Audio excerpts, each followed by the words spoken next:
chat. Hello. How are you doing, chat? Of course, I get a notification that I muted my mic. I know I muted my mic. Thank you, notification wall. But yeah, hi, chat. Hi, how you doing?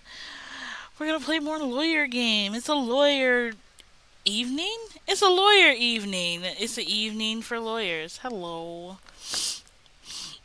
How are you doing? I'm doing good. I'm ready to stream. I've been trying to get those videos uploaded as quickly as I can. It's been working okay. Uh, YouTube is slow. I don't know if you guys know this. Maybe it's because my internet is like piss poor, but you it's slow going to get videos uploaded. It takes like 2 whole hours, if not more, and that's not including something going wrong while I'm trying to upload videos. So I think I've been doing pretty good. I know I'm enjoying making thumbnails. Oh my god, am I enjoying making thumbnails now? I just grab pictures and be like, yes, this. Put these together, and yes, we have a thumbnail. I'm enjoying making thumbnails for myself. It's just like slapping a bunch of pictures together, and then it's like, yes, yes, this is what I want. This is what I want right here. But yeah, this is our part. We finished. Let's see. Recapping. I always suck at recapping. Uh, uh. Okay. So last time I played, we finished the first trial, like the trial that brings you into the game, that shows you how to play and do other things. And it was the British woman. The British woman tried to pin her crimes on me. And the unfortunate thing is that she will not get in any trouble for it. She killed a man. I'm going to repeat that. She killed a man with poison that paralyzed him until he suffocated because he couldn't move. The poison paralyzed his body, and then he couldn't breathe from it. We are so back. Hi, AV. We are so back. Oh, AV. I'm gonna poke you after this recap. And she tried to pin her crime on us. But she will not suffer any consequences because a British woman in Japan, I guess, they just were like, yeah, send her home. Just get her out of here and send her home. And she's gonna go home and they're not gonna do shit. And I'm like, well, I guess I should be happy that I'm not the one in jail then for her crimes. Yeah. Now, while I'm able to, and I see that there is an AV. AV! Respond to my DMs, AV! Thank you. For now. Respond to my DM, AV.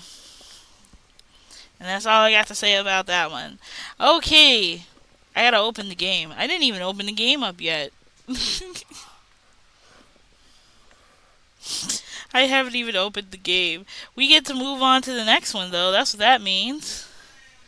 That means we're gonna move on to the next trial. I'm sorry, Steam? Why all of a sudden do you want to update now? What is your problem? Also, AV, check the chat. Check the chat for Khan. You should do that too. I wrote like a text wall in there, and you need to read it. Important. Importante. Also, AV, you can fight in my chat now. You're welcome. So that was 3 things for AV. Read my DMs, read the con chat, and he can fight in my chat now, and he's welcome. So much all at once. Man, I'm talkative today. I am so talkative. What's happening? Why am I so talkative? I don't know.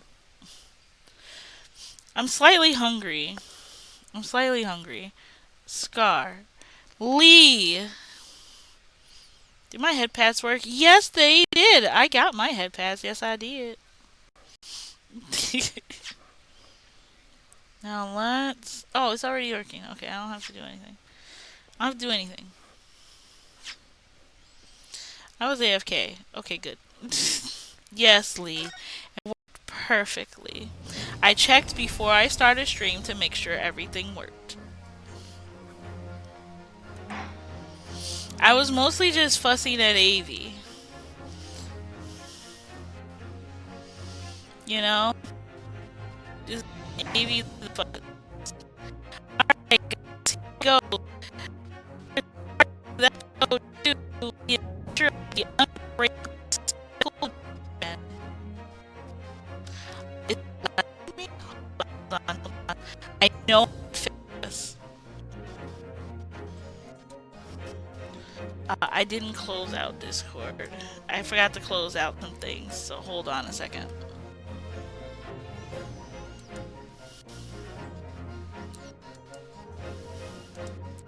The less thing on, the better. Yeah, didn't you know law? Yeah. So I'm making sure things are closed so I don't have all these extra like windows open. So that should stop me from lagging. Your video is choppy. Give it a second. Give it a second.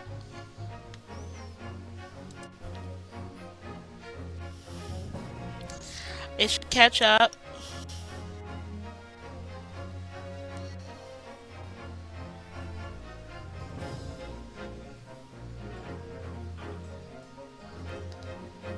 There we go. There we go. I would say give it a second. I had a bunch of other things open in the background. I had to close them out. I meant to close them out before I opened the game. I got too excited. Also, hello! Welcome in, welcome in.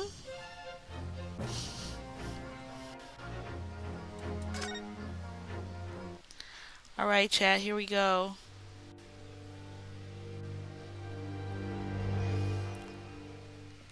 Yeah, I saw a ship last stream, so I wanted to name this. In a corner of that small, dark room, Well, you're a pro. Me? A pro? Absolutely not. With bated breath. In time, there came from the ventilator a hiss and a soft, almost growl-like sound. Suddenly, Sholmes sprang into action, lashing furiously with his cane at a point in the darkness. "You see it, Wilson?" he yelled, his tense voice reverberating through the air. I don't see anything. I raised my dark lantern's shutter, and the room slowly came into view. Sholmes was staring intently at one particular corner when he started whispering to me. The victim's most perplexing final words. The speckled band. I have some saved that I gotta upload. In front of us was an enormous adder, its fangs bared as it threatened to strike. It truly was the most terrible speckled band I had ever seen. Oh, were they talking about a snake? Kinship. Yeah, I figured I knew what you were talking about, kinship. That's why I was like, oh, I do have some of those that I still need to get uploaded. I need to get them edited and uploaded. Ooh, I'm gonna have to ask for I can post. So then, let us unravel this mystery and discover what events led to this curious murder. Pray, do excuse me. The cabin door was bolted from the inside when the man was killed. No marks to suggest the bolt was tampered with in any way. So, this would appear to be a locked room mystery.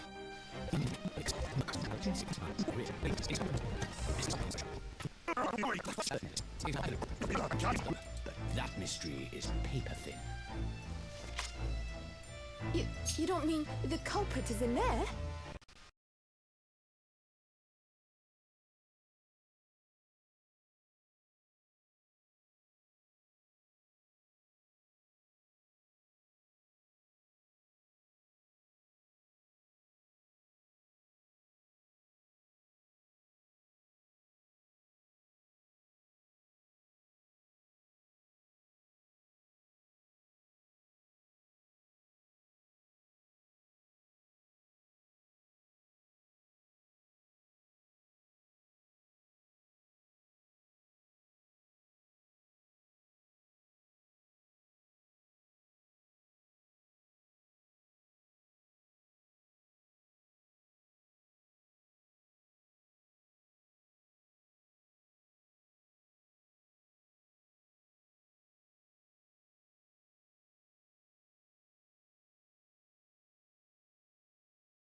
are you, and where have you come from? I'm a great British consultant detective, the only one in the world. Herlock Sholmes. I presume Oh, he's you must. cute.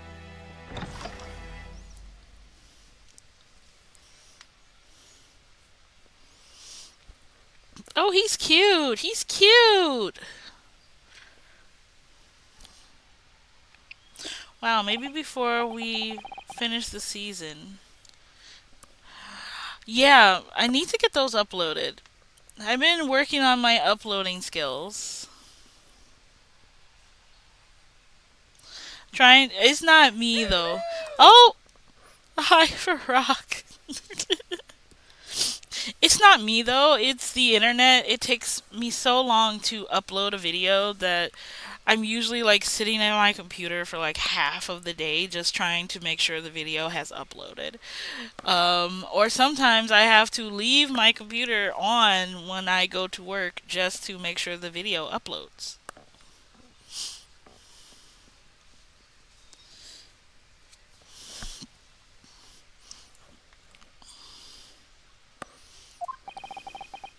What's going on?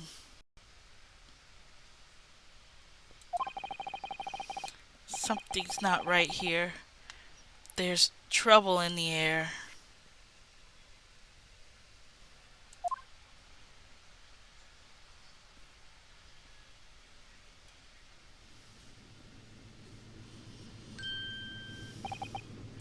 Wait, I I can't move. Okay, why are we handcuffed? What the? Why am I in handcuffs? Herlock Sholmes, really? I know. I know, Herlock. Oh my god.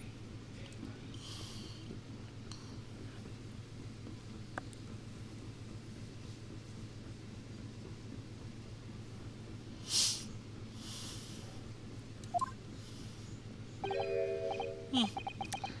So you wake up now, huh? We had you. We had to drag you out of the wardrobe. I do not believe you. I do not believe how you could not wake up. You are a true cold-blooded man. Excuse me? Me? Cold-blooded? How could you? How could you? You? Uh, you found me then. Duh, we found you. Oh, Russian guy. Hello, Russian guy. Hello. And now you pay criminal. How long were you hiding in that tiny wardrobe, hmm? Sorry. Now you have been found, and it is time to admit your crimes. Unless you want to find out how cold the ocean is. Hmm? No, I'll tell you everything. There's only one thing I'd like to know from you. Isn't that... Why did you do it? Why did you take his life? Miss Susato. Wait, what did you just say? Take his life?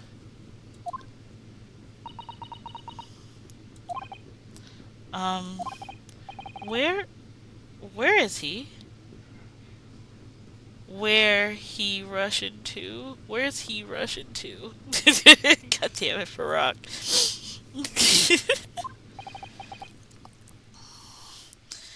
Where's Kazuma?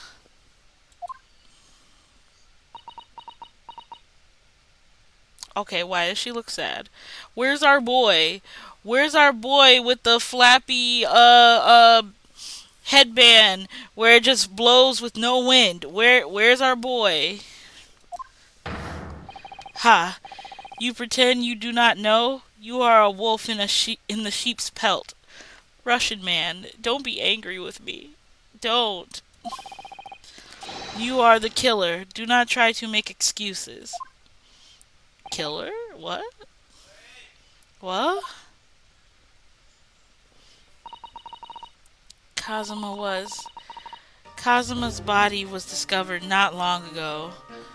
I'm sorry? What do you mean, body? No, no, no, no, no, no, no, no. Not our boy. The one that carries the samurai sword everywhere?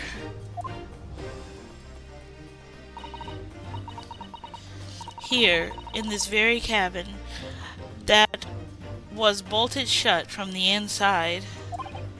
His body? He's our best friend! What are you saying? Please, do not try and tell us you are doing this terrible thing in your sleep. Kazuma's dead? But he can't be.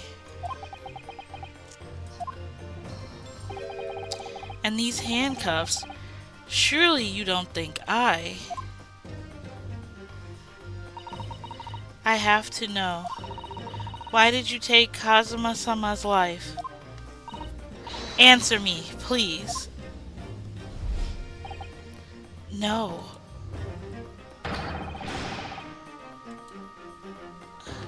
So, our best friend is dead. What? What? What did we just wake up to? Kazuma. It was just short. It was just 2 short weeks ago. See, look at our boy. Look. They flow in the wind when there is no wind. They just flap like Mojo Jojo's cape. They flow. They flow. You no, they killed our who killed our boy?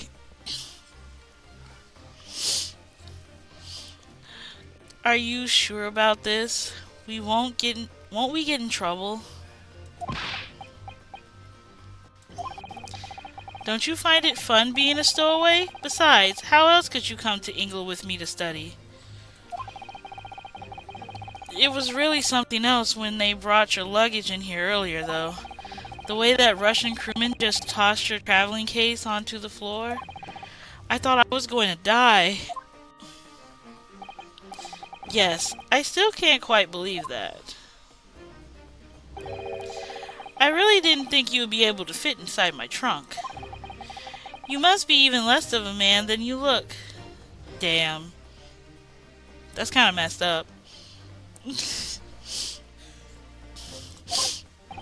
Hey, honestly, I thought I'd broken every bone in my body.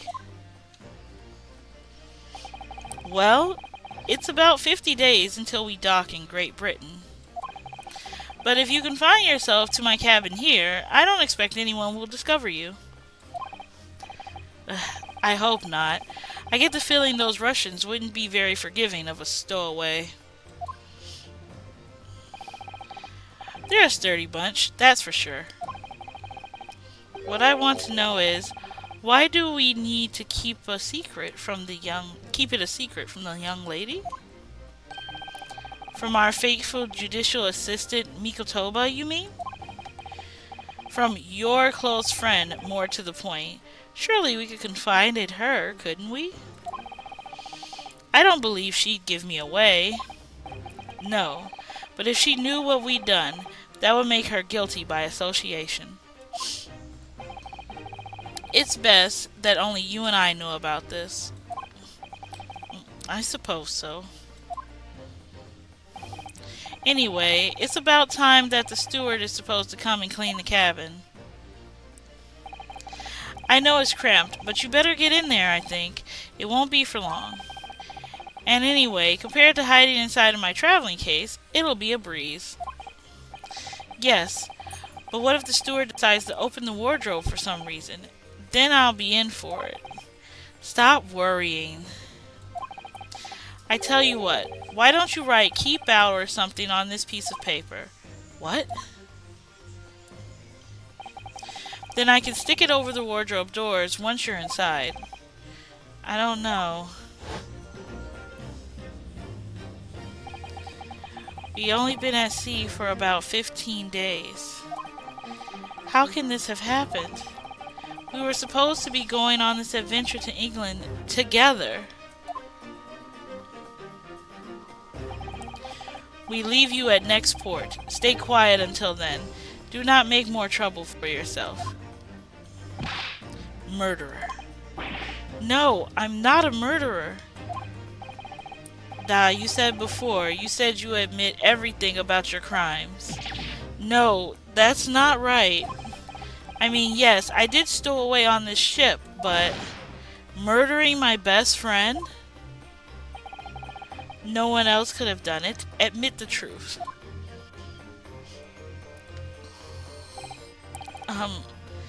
Susato-san, please, tell me what happened. I need to know. Very well. But there is something I would like to ask of you too. Ugh, those eyes. She looks like she's ready to destroy me. This nightmare is getting worse by the minute. I suppose all I can do is try to find out what really happened. Alright, tell me about my best friend's death. He really has been killed, hasn't he? This isn't just a bad dream? And these handcuffs, they think I did it? They think I'm Kazuma's killer? When they found him, the cabin was locked from the inside. What do you mean?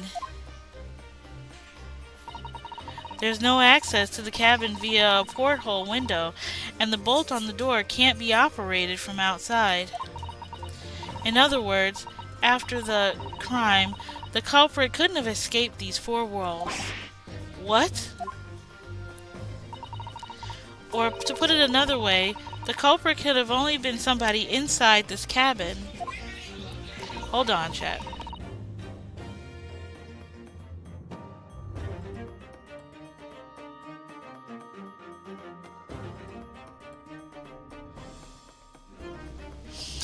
Or do you have some other explanation? This is impossible. How did he die then? What happened exactly? Are you still going to deny the charge, even despite the circumstances? Please, I want to say Sato-san so bad, but it's Susato. Susato-san, you have to tell me. The cause of death is still undetermined. They don't know how he died? What is this? We don't know how he's... Okay. The ship's doctor is examining the body, but of course, he has no post-mortem analysis experience. I don't suppose we shall learn more until an expert has been consulted at our next port call. So, presumably that means there were no obvious external signs of injury then? That's true, yes. Okay. Tell me about the incident. Can anyone tell me what exactly happened here in this cabin? I don't understand it. Why would anyone want to kill Kazuma? Presumably that's something you know the answer to better than anyone. Please. Whatever you say, you were in the cabin here. You were here in the cabin after all. Well, yes, I was, but... He would always wake before dawn and do his training first thing in the morning.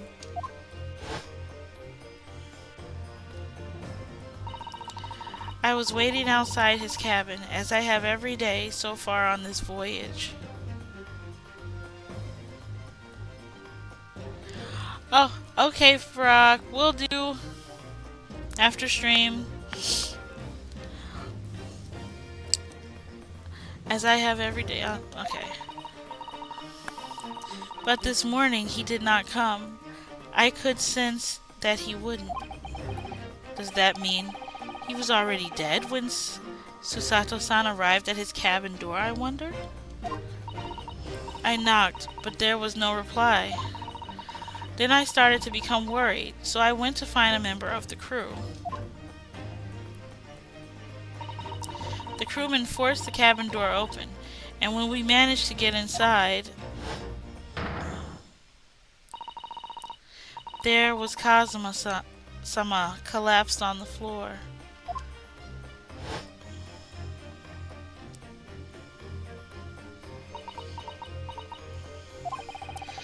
And the white tape there now shows exactly where he was found, I suppose. I had no idea anything happened. I must have been asleep in the wardrobe somehow. I wish it wasn't the case, but that's just very hard to believe. This is all very hard to believe for me too, trust me. Now I've told you everything that I know, so it's my turn to ask you a question. Yes, alright. My head feels so heavy. It's still throbbing like anything. Okay, stowaway.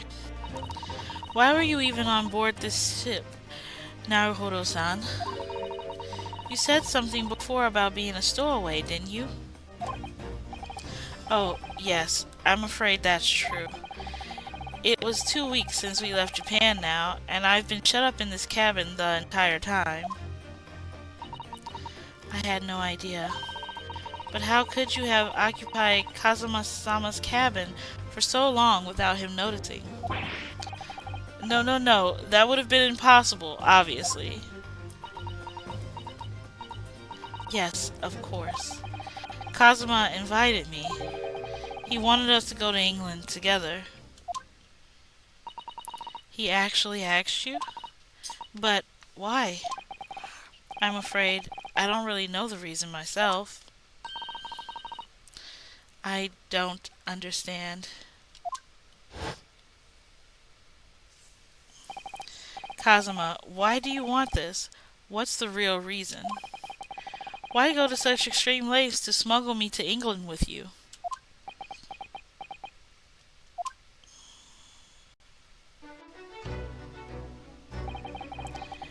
It's an idea that's been on my mind ever since the end of that incredible trial. I think I told you then, didn't I? That you ought to become a lawyer yourself.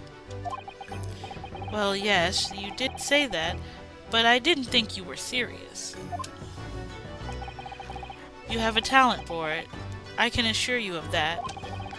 But I've never really thought about becoming a lawyer. Well, that's something you could decide for yourself.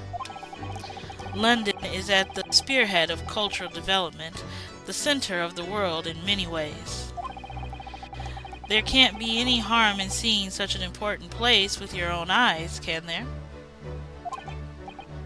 Well, no, definitely not. But on a personal level, if you were to become a lawyer, then what? Nothing. Forget it.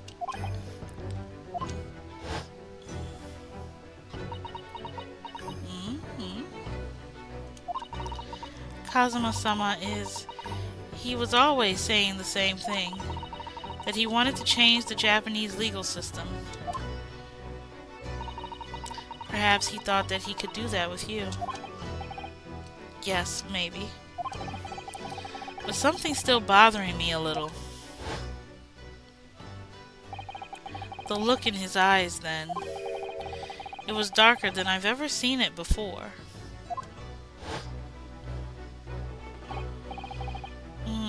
Susato-san? I'm sorry that we kept it a secret from you. My stowing away on this ship, I mean. If I know Kazuma-sama, I expect he was trying to protect me, to avoid me being guilty by association. That's exactly right, yes. Word perfect, in fact. Alright. Well, I'm gonna take a little...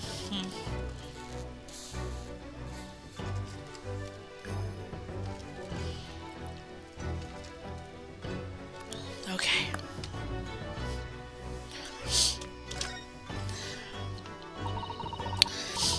If you're not the culprit, then tell me, what happened last night here in this cabin?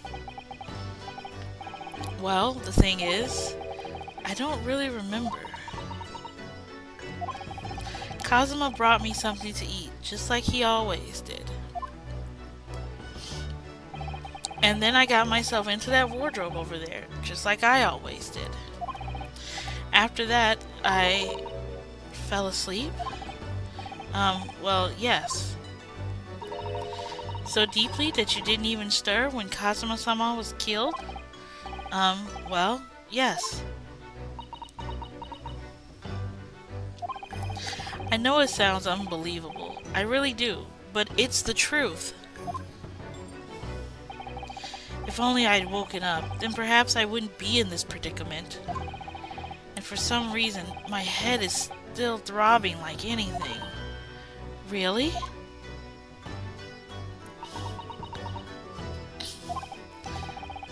Is something wrong? Oh, no, it's... Please forget it. Susato-san, you have to believe me. I didn't do it. I really don't want to doubt you. But the trouble is, there's no one else who could possibly have done this. Ugh.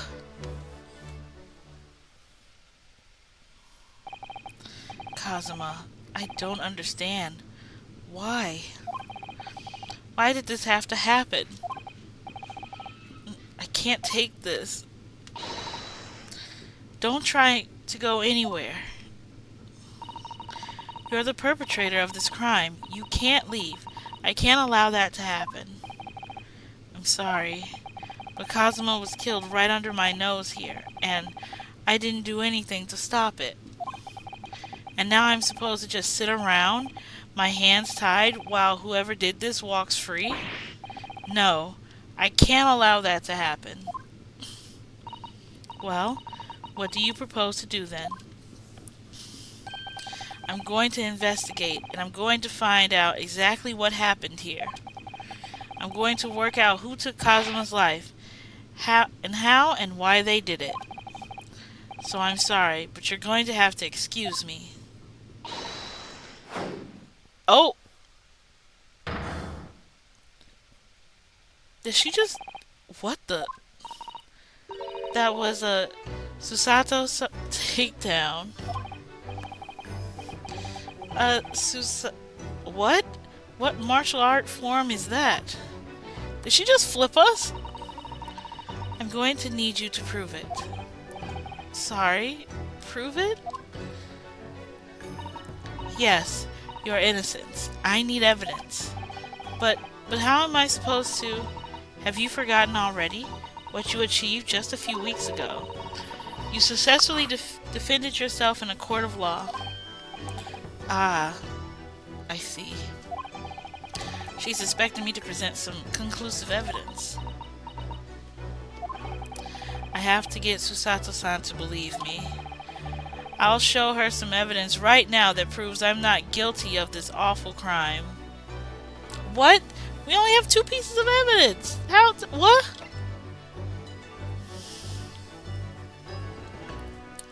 Okay, this is all we got, so we're gonna go with this. Yes! Kaiba. Tell me, when I was discovered in the wardrobe before, was this piece of paper stuck over the doors? Oh, yes, it was. I remember clearly. I thought so. Kazuma always put it in place whenever I went to sleep in there, just in case the cabin steward or another crew member decided to look inside. So naturally, he did the same last night as well. Ah, yes, of course. The gentleman who discovered you peeled that sign from the wardrobe doors before he opened them. But if I were truly the culprit, I couldn't have climbed back inside the wardrobe and stuck this on the outside of the doors on my own. Yes, that's quite true. In other words, it's impossible that I killed Kazuma.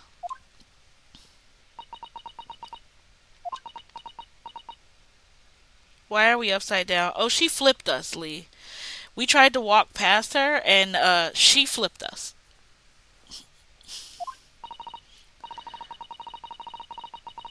Well, even if you are sprawled hopelessly on the floor, I can see why Kazuma-sama thought so highly of you. Thank you, Susato-san. Now, do you think perhaps you could help me up?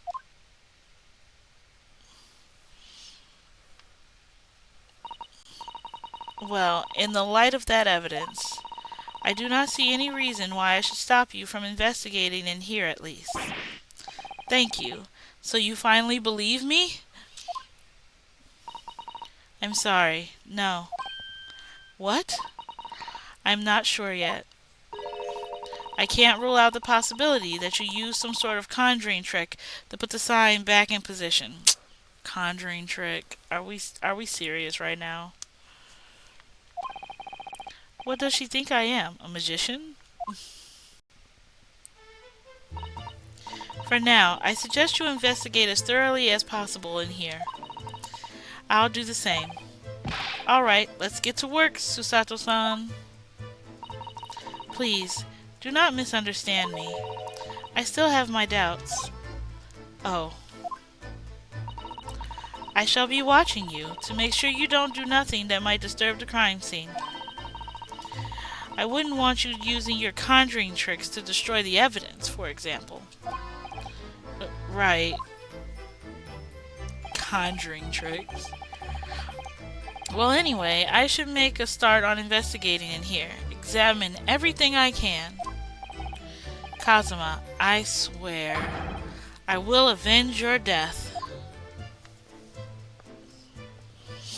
Alright, so we're gonna examine the room.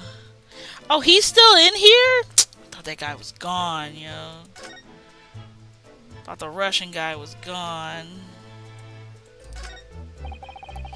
I've investigated thoroughly, but I can't find anything out of place. Yes, it is a bell cord contraption, I think. What do you mean, contraption? I read about it in a book I was studying that talked about life in Great Britain. Large households often have bell cords like this, which you can pull to ring a bell to summon servants. Really? That sounds almost magical.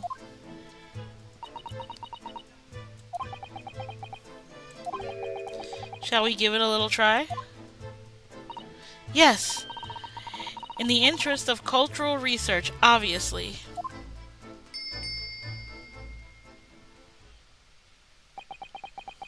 Are they waiting for a servant to appear? Oh my goodness. I suppose nobody comes for lowly Japanese people. Oh no! Don't feel like that! No, I'm sure it's just that everyone's busy, that's all. Oh my goodness. Oh dear, that won't do. Oh, what's the matter, Susato-san? Whenever I'm examining things, I always find myself so focused, I forget to look around properly. Ah yes, that's not good. I don't suppose you're as foolish as me in that regard, are you, Naruhodo-san?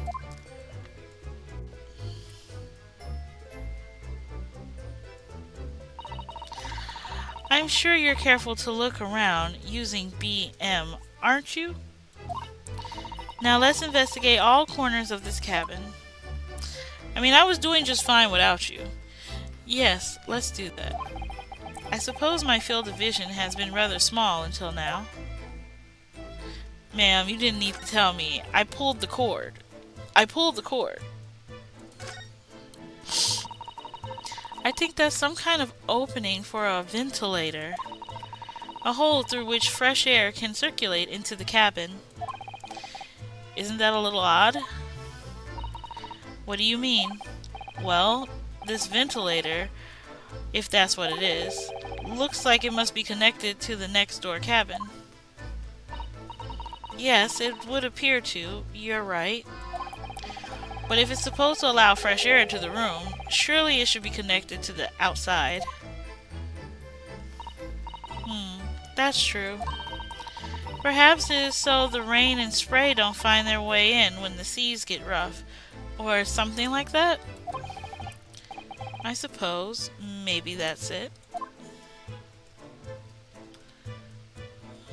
Okay.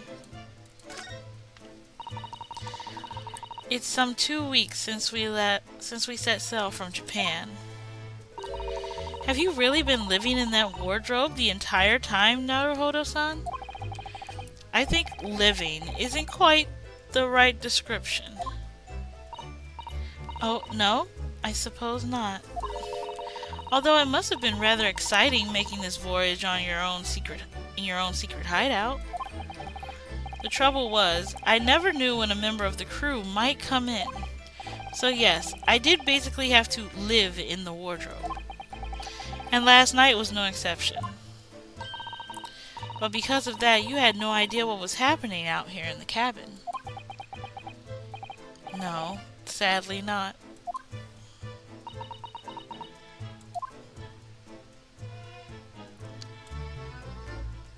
I'm clicking on everything. Anything. Okay, nothing for the chair. Let's try the desk.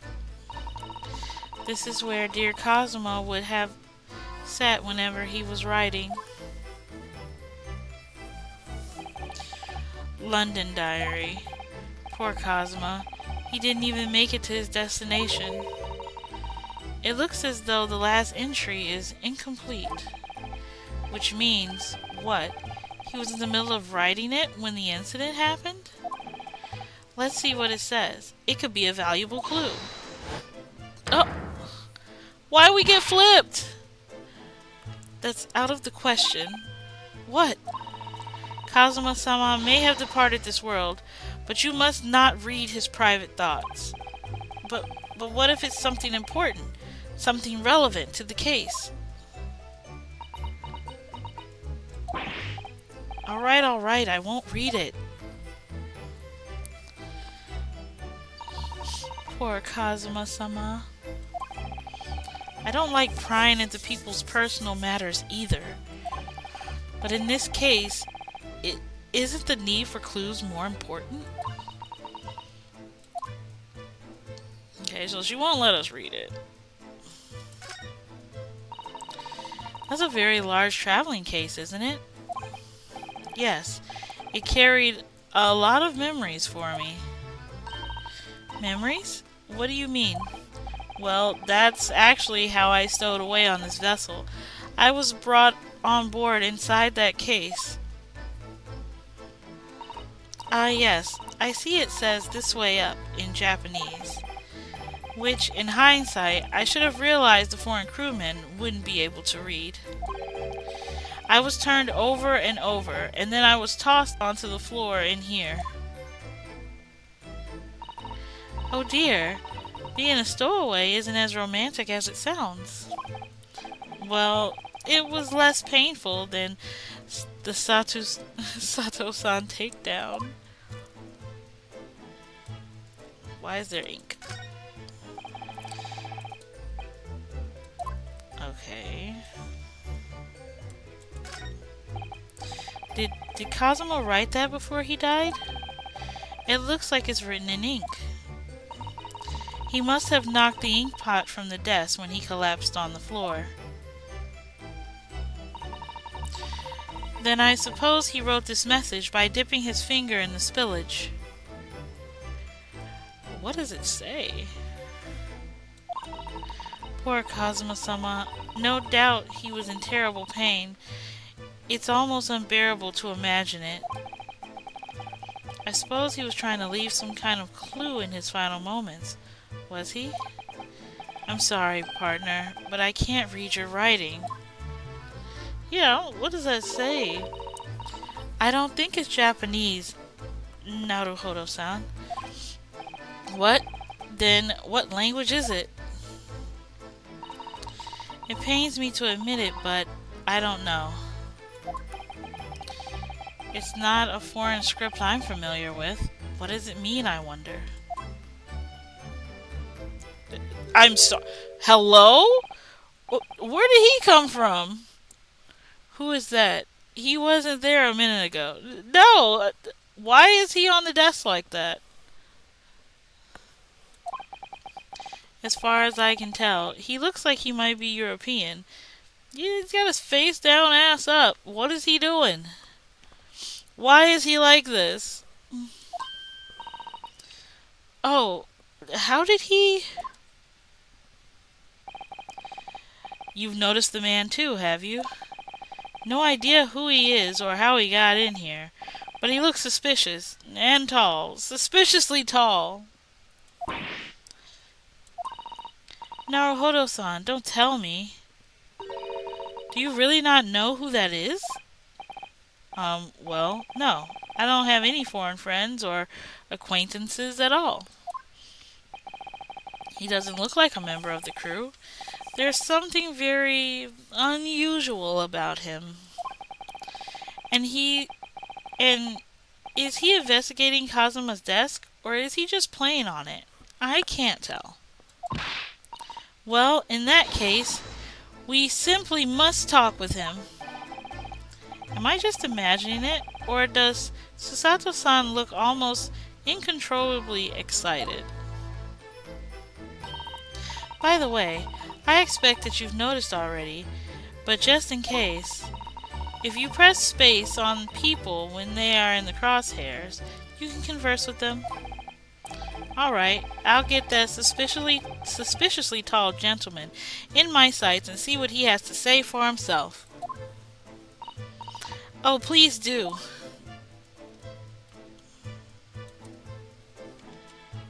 Wait. Okay, so I have to hit this and then move it over. There we go. Excuse me. Excuse me, do you have a moment? Shh. This is a critical point in my investigation.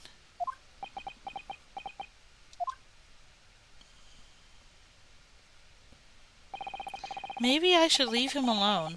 He seems a little unfriendly. Yes, perhaps that would be for the best. Greetings! I hope I haven't kept you wait. Oh my god, Joe. What? What exactly are you doing on Kazuma's desk just now?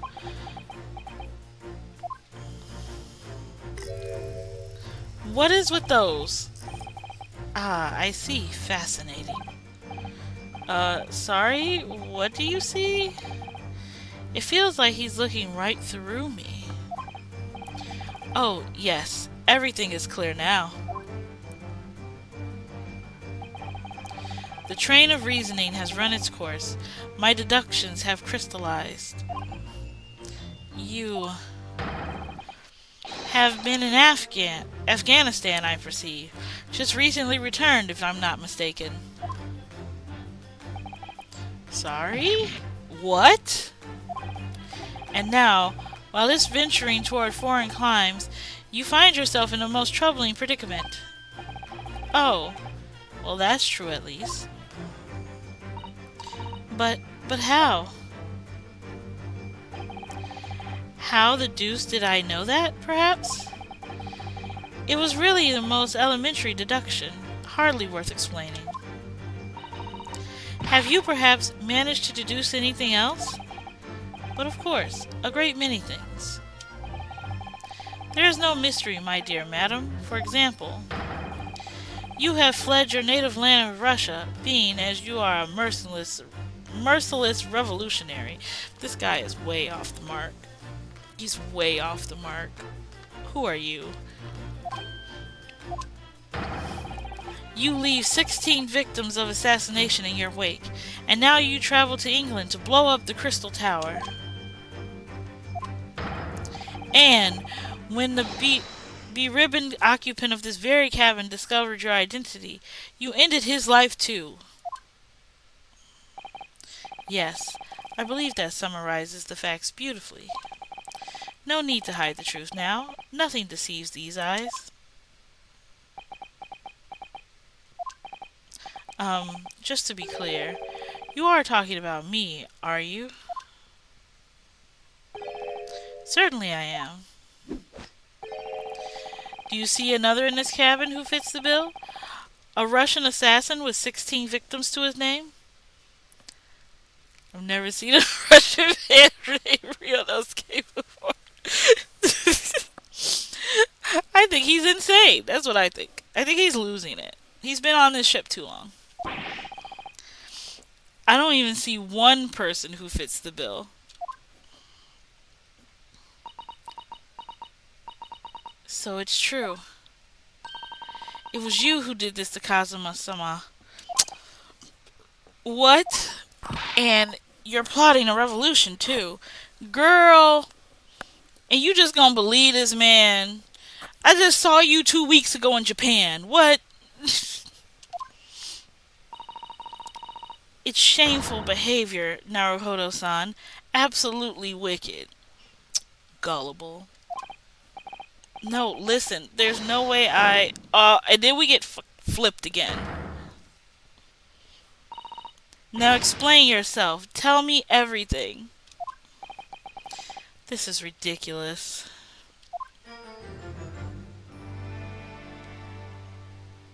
We didn't even get a chance to finish investigating. How could you do it?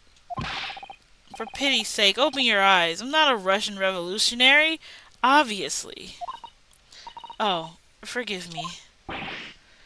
And as for you, what kind of deduction was that? Were you just saying the first thing that came into your head? Ah, but was I not right? While it's venturing towards foreign climes, you do find yourself in a most troubling predicament, do you not? Well, yes, maybe. Ha! There you have it. You see? What do you make of that, Well, to be honest, this ship is en route to England, and I'm in handcuffs at the scene of a murder. So, I'm not really sure you could call it a deduction. It's more plain observation. Indeed, an observation, my dear boy, is the basis of all deduction. My method is founded upon the observation of trifles, you see. I announce my findings with a brassy certitude, and more often than not, I'm right. Ha. I don't think you introduced yourself. Ah, my apologies. How remiss of me. I am none other than the greatest detector of the century, known to men and women the world over. Sherlock Sholmes. Okay. We know they were trying really hard not to get copyright. Also, he's kind of cute. So, it's really you, the actual Sherlock Sholmes. The very same. The actual... Oh my god. Do you know this man, Susato-san? The most famous detective in the world? Naruhodo-san, of course I do. There's nobody who hasn't heard of him. I ain't heard of him. What planet have I been living on then? I mean, he sounds like a fraud. We must ask him what he's deduced. How about no? I don't want to know what he's deduced. He's doing a terrible job. He will have worked out the entire case already, I'm sure. Really? Why do I feel uneasy about this? Because...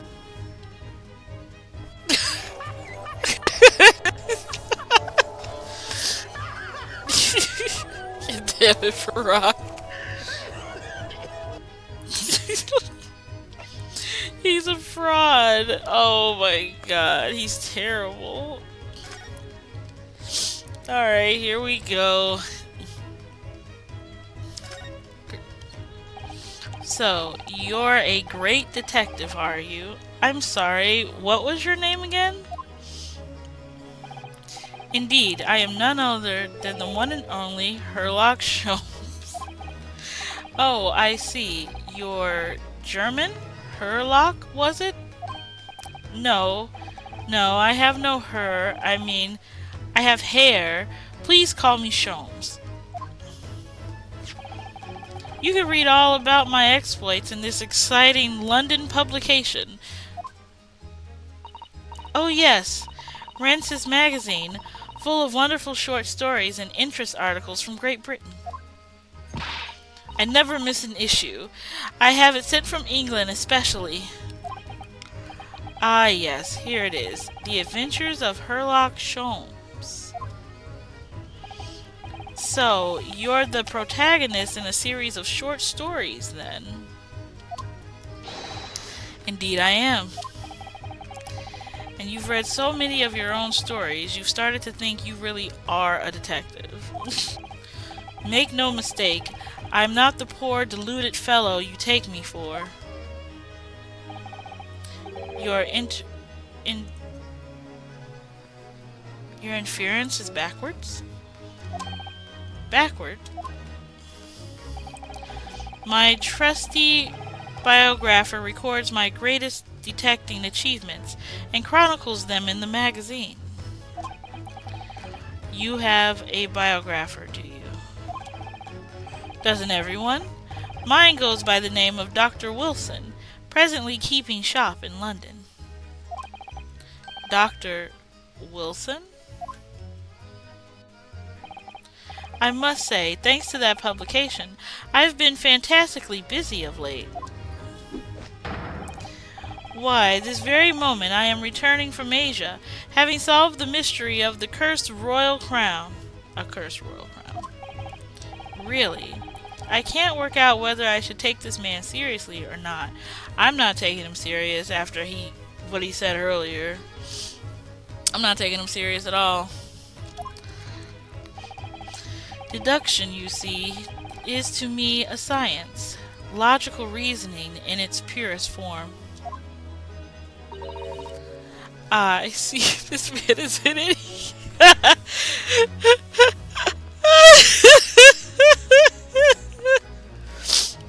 I forgot that most people in this Ace Detective seem to be spectacularly dumb. I see. This man is an idiot. Oh, God. A science? Really? Ooh. The astute observer notices even the most subtle of reactions in his subject. A furtive glance, a twitch of a muscle, a slight inclination of the posture. Fingernails, arm sleeves, furrows in the skin. All these things are data. Right. And the trained logician makes deductions from this data in the blink of an eye. He's probably correct about the killer. He's just managed to confuse the Russian guy with a wimpy Japanese man.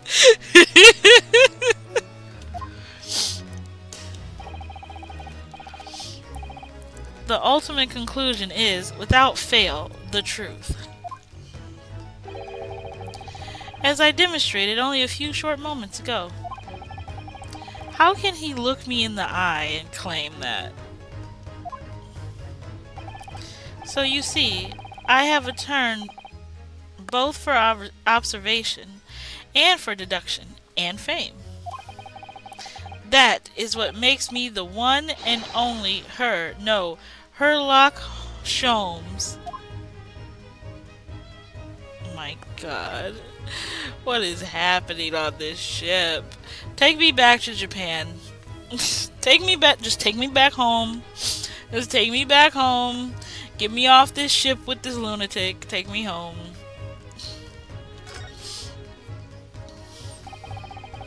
Have you managed to deduce anything about this particular case yet? Have I managed to deduce anything? You know, they got folded by a tiny woman that he saw coming at him twice.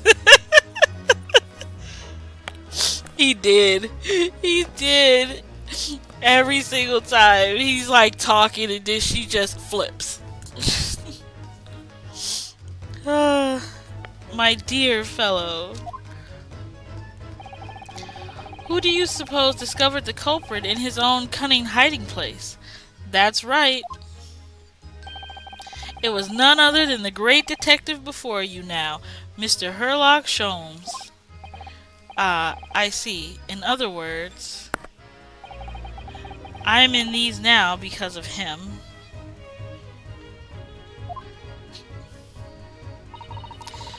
When I became anxious about Kazuma-sama this morning, I summoned all the crew members to force the cabin door open.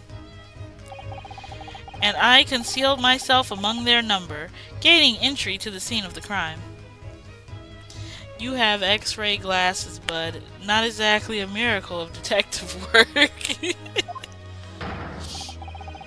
Yes, luckily for everyone, the great detective Sherlock Sholmes was on board. Lord have mercy. At this point, just throw me off the fucking ship. I'll swim back to Japan at this point. Just get me away from him. His idiot's gonna rub off on me. The handcuffs seem to be an excellent fit, Mr. Naruhodo.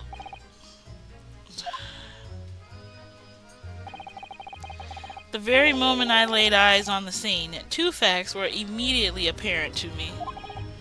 Oh, really? Two facts, you say? Oh! Oh! Look! It gave me some more! Mr. Sholmes, tell us, please. What two facts were apparent to you when you came into this cabin this morning?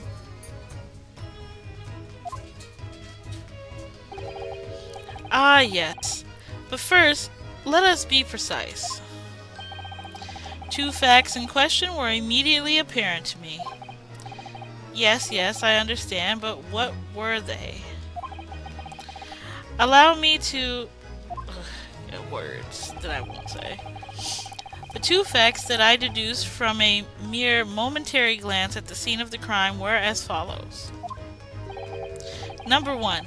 The cabin was locked from within, rendering the escape of the culprit out of the question. Number 2. The victim was Russian and killed following a dispute with an acquaintance. What?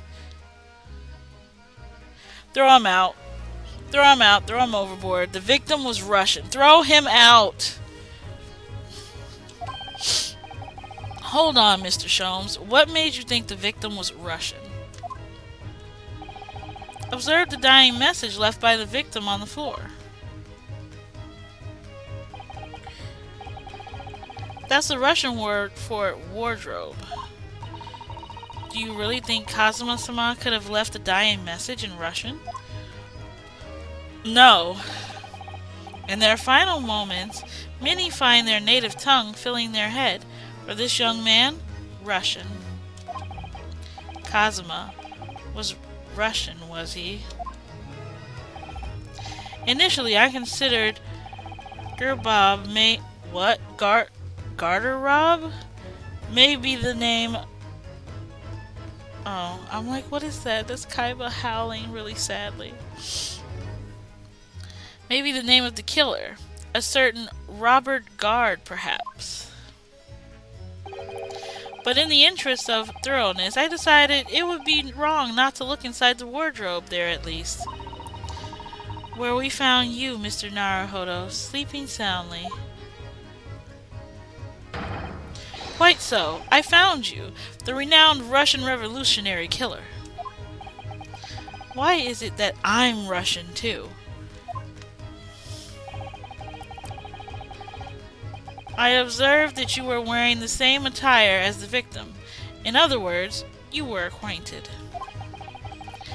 And if my memory serves, that outfit is the traditional dress of the Russian people.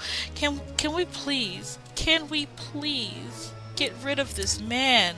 He does not need to be here. He's obviously delusional. Our school uniforms are the traditional dress of the Russian people? I had no idea. And she's just too naive and gullible. I had no idea a detective could get something so wrong. I took a photograph of the victim and the message, that I might analyze it for possible hidden details.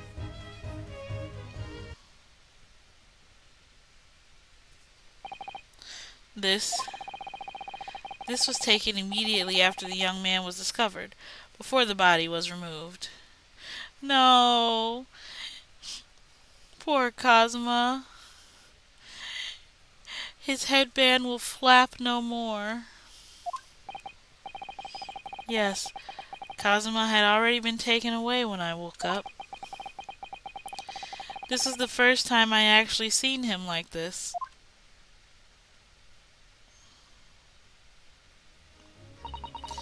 Are you alright, Mr. Naruhodo? Oh, yes. Thank you. Alright, we got picture. Can I ask you something, Mr. Sholmes? What, pray? You mentioned Russia before as well, didn't you? You know, when you said I was a fearsome revolutionary fleeing from Russia and all that. Ah, yes. The train of reasoning that led me to the truth. Would you mind explaining that train of reasoning to me, do you think? Certainly, if it interests you. I don't know what that says. How many times? I'm not Russian, and I don't speak Russian. Okay. Can we talk about your deduction before? The things you concluded about me, I mean. Ah, the now famously accurate, troubling predicament you found yourself in. Actually, it was the other details that I was more hoping to discuss. You know, the merciless Russian revolutionary and the assassin of 16 part? Ah yes, the more sordid details. It was a fairly commonplace deduction. Here we have this morning's paper. The headline reads, Revolutionary Valen... Oh no. Bolshevik? I can't say that name. Flees Russia via Shanghai. This vessel made a port call at Shanghai yesterday, and last night the young Russian was murdered. Since when was Kazuma a Russian? That sounds like Mr. Sholmes has concluded he was Russian because of what Kazuma wrote on the floor. It was a simple act of reasoning to realize that the culprit of this crime was the same merciless revolutionary. One who would kill the very man who helped him to escape after his true identity was discovered. Yes, you. No. How could it be me? I don't look anything like this man. Just look at his face. Well, you are a fearsome revolutionary after all. Therefore, you have no doubt learnt to revolutionize your appearance as well.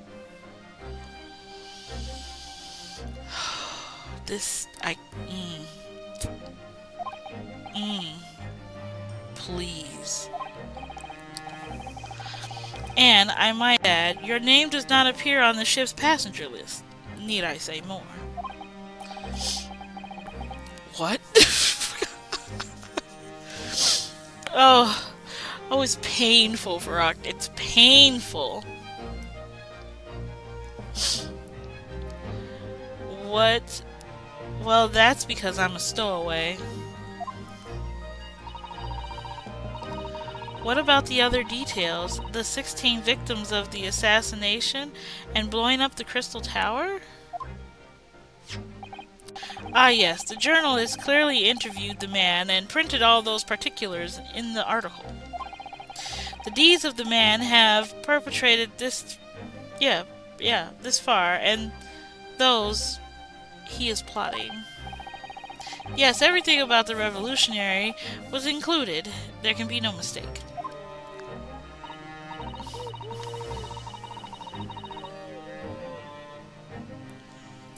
I think my phone is like really behind. Hold on.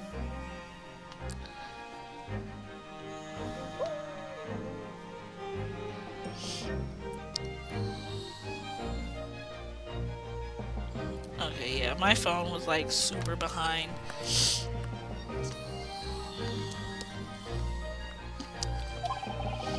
What about the part where you said I was just returning from Afghanistan?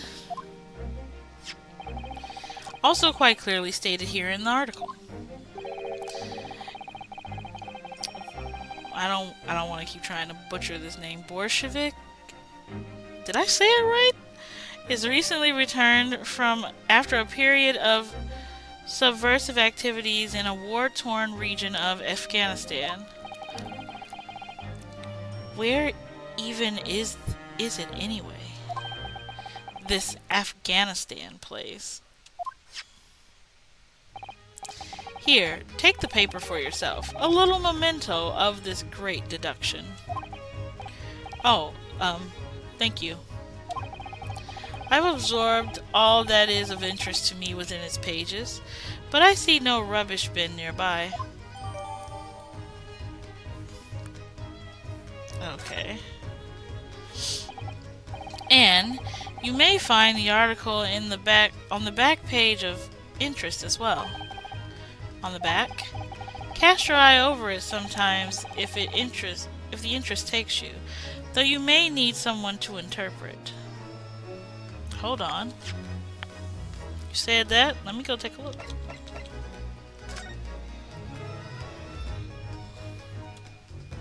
Huh?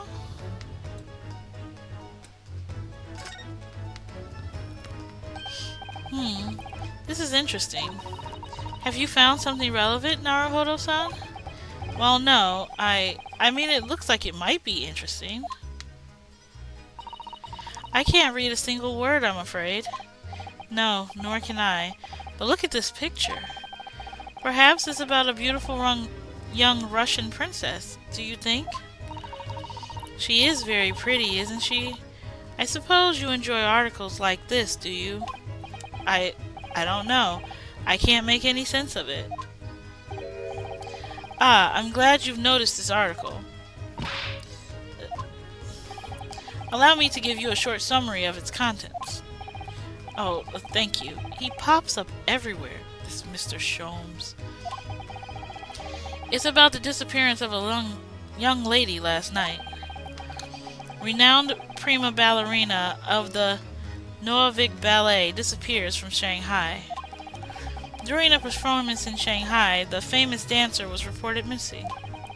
She is, of course, the talented young Nikolina Privolova.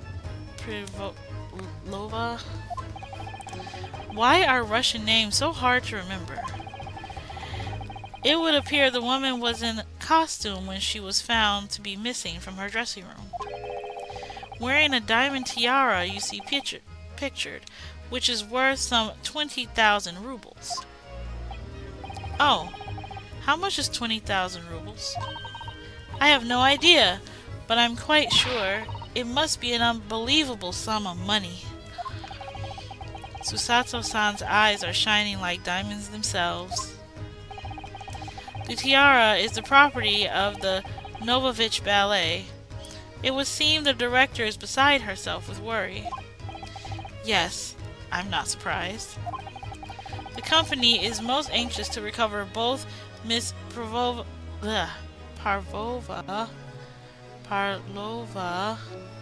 and the valuable tiara. God, Russian. They have requested international assistance at all ports with sailings to Great Britain. Could this be another case of Russian fleeing his or her country? It does seem to be the Russian thing to do. I'm not even going to dignify that with a response, Mr. Naruhodo.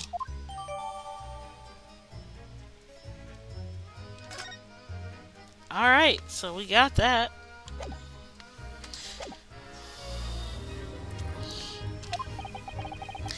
It's all written in Russian. I couldn't hope to read it. We already did.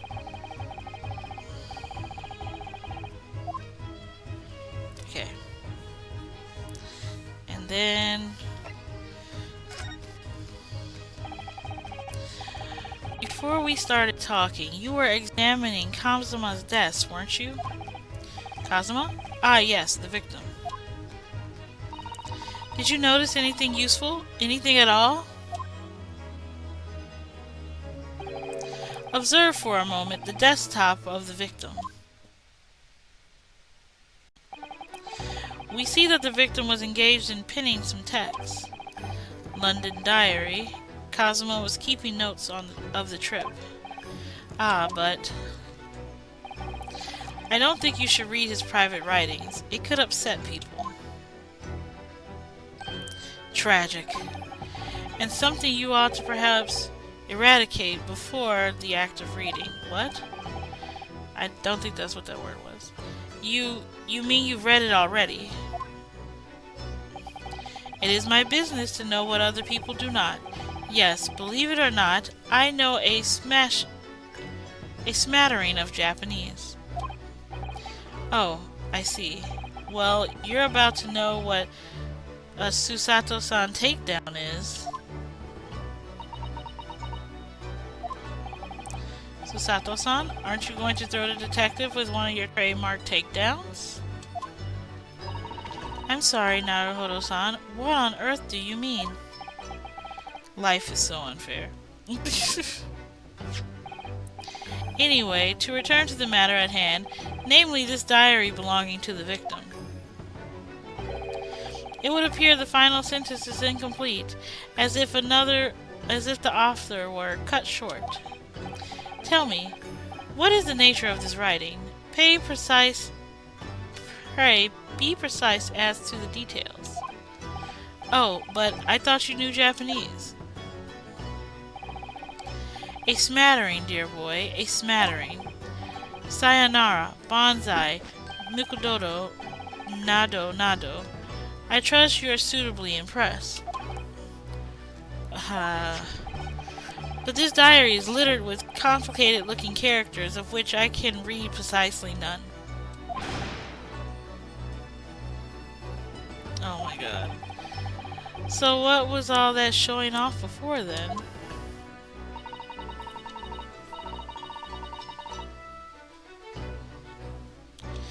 If you would be so kind as to show me, I would be happy to read it to you, Mr. Sholmes. I'm much obliged, my dear madam. The final entry here in Kazuma-san's diary consists of 2 short sentences. The first reads, 1:23 a.m. I can hear a faint whistling sound. A whistling sound? These are very deep waters. Pray, go on. The second sentence reads, 1:35 a.m. What looks to be some sort of speckled band is dangling from the ventilator grill. A speckled band? What on earth does that mean? I have no idea. I have never heard that expression before. The ventilator grill, you say?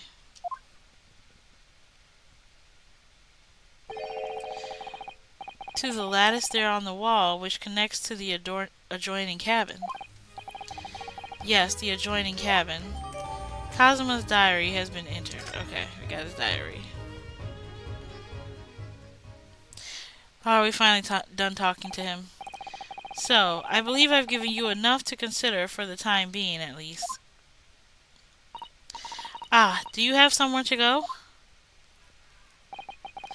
As it happens, the victim's writings in his diary have piqued my interest. The matter warrants further investigation, I believe, and if I'm still too long, the seasickness takes hold. Oh, I suppose.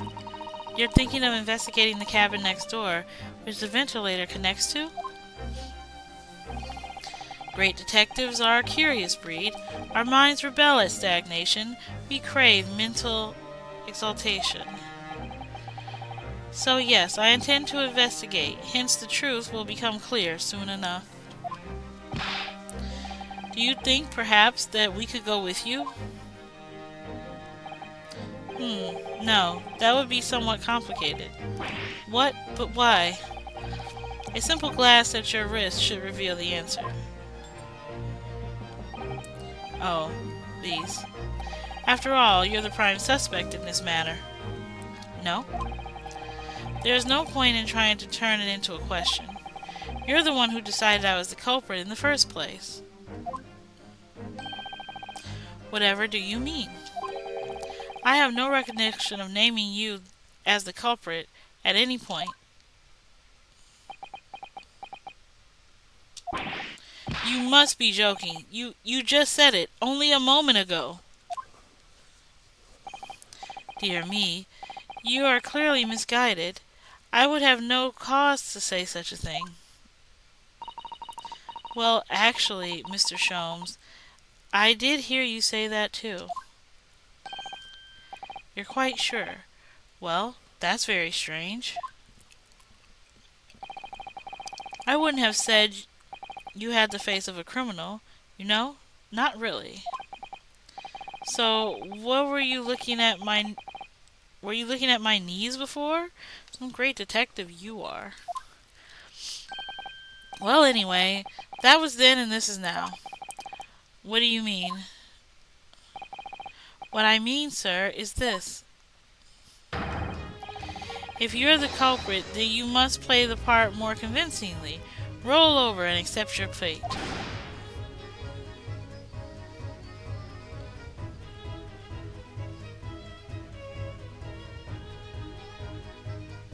He's laughing at us. Now he's just being plain rude. He's laughing at us, and I don't like it. And off he goes, having just laughed in my face. His sense of humor is twisted as his name. Naruhodo-san, what are you just standing there for? Huh? You must go investigate the cabin next door as well. Aren't you forgetting something? What about these? Uh, why us? After Kazuma-san spent his dying moments struggling to leave us a clue, you're willing to give up? Are you just going to roll over and accept your fate? As if you gave me any choice in the rolling over part.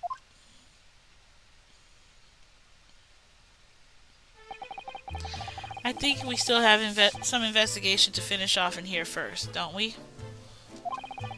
Let's carry on examining what we can in this cabin while we wait for a chance to slip next door. Good idea. The situation doesn't look good for me, but there's still things I can do to help myself. And I owe it to Kazuma to do everything I can to find a way out of this and bring the real culprit to justice. Okay. So I got all of this. What about up here? The books have fallen over on the shelf. Look, they're all toppled the same way. And what's this? A statue of some god of the sea, though he's fallen over as well. Yes, it's almost as if the whole shelf has been ransacked and everything mowed down at once. I wonder if perhaps it was Kazuma-san's doing on his morning sword training. Do you think?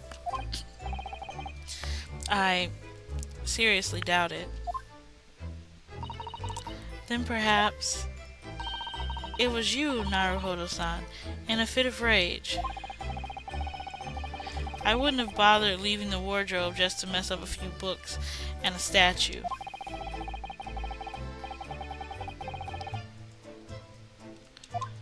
Man. Well, just set everything straight again. I don't like to see a mess.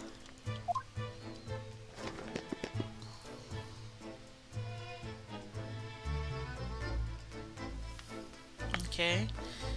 Can I not, like, highlight that? Nope. Okay.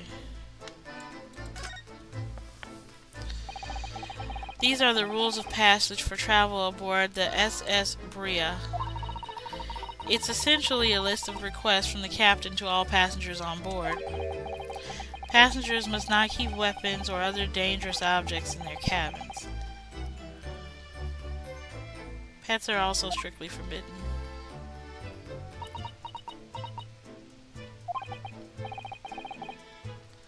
What? Why are you staring at me? Oh, sorry. I was just thinking. Are you more of a dangerous object or a pet? I can't decide. Well, one thing's for sure. Either way, I wasn't supposed to be in here.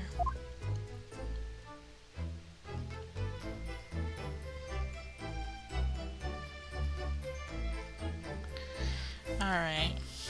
I'm gonna take some more water here. Oh, my...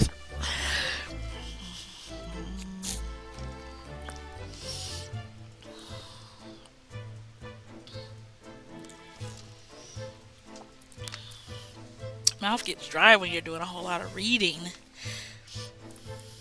Okay. What do you think this is? It looks like a broken piece of glassware. Whatever this thing is, it appears to have broken clean in two. The glass is such a beautiful color. It looks like a cute little Neske fastener from a kimono outfit. I'm not sure that sounds like Kazuma. He wouldn't have secretly carried a cute little trinket like this around with him, would he? And the mark beside it, what is it, I wonder? A sort of brick-like hue. It has a sort of brick-like hue. Yes, you're right. It's the color of a brick, isn't it? Even though I don't see anything the same color anywhere else in the cabin. Is it dried blood? Okay. That's Kazuma-san's precious sword. He never went anywhere without it. Yes, he was always saying that the Japanese man's katana is his soul. I believe he had to work very hard to convince the government to allow him to bring this on his trip. That goes, I suppose that shows just how important it was to him. And now he's gone. But I'm not ready to let his spirit go just yet.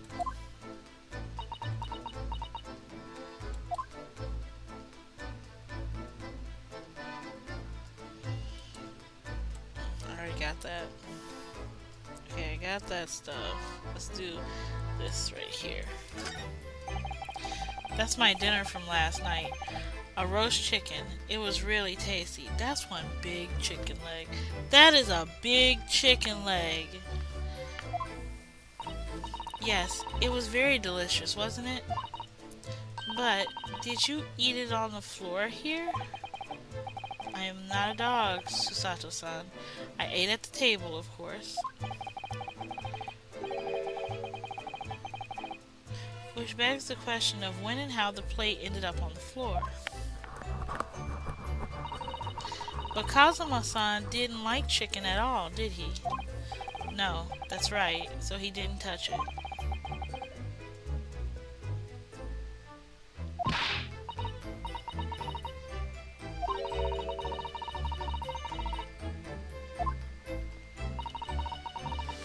Poor guy. It's just too horrible.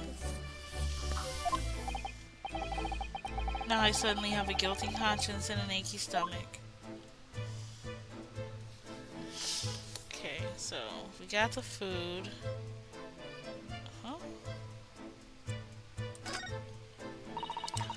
There's nothing on this table at all.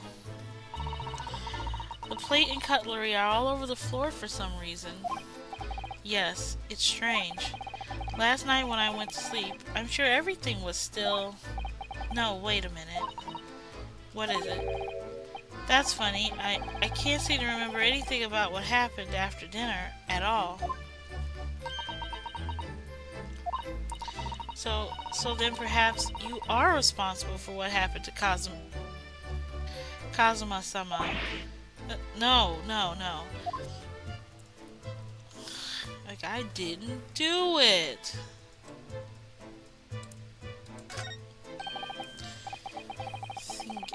The Japanese word for justice. The brushstrokes are straight and true, just like Kazuma. Yes, his calligraphy was a reflection of his heart. Yet can you look at those characters without feeling shame, knowing who drew them so thoughtfully?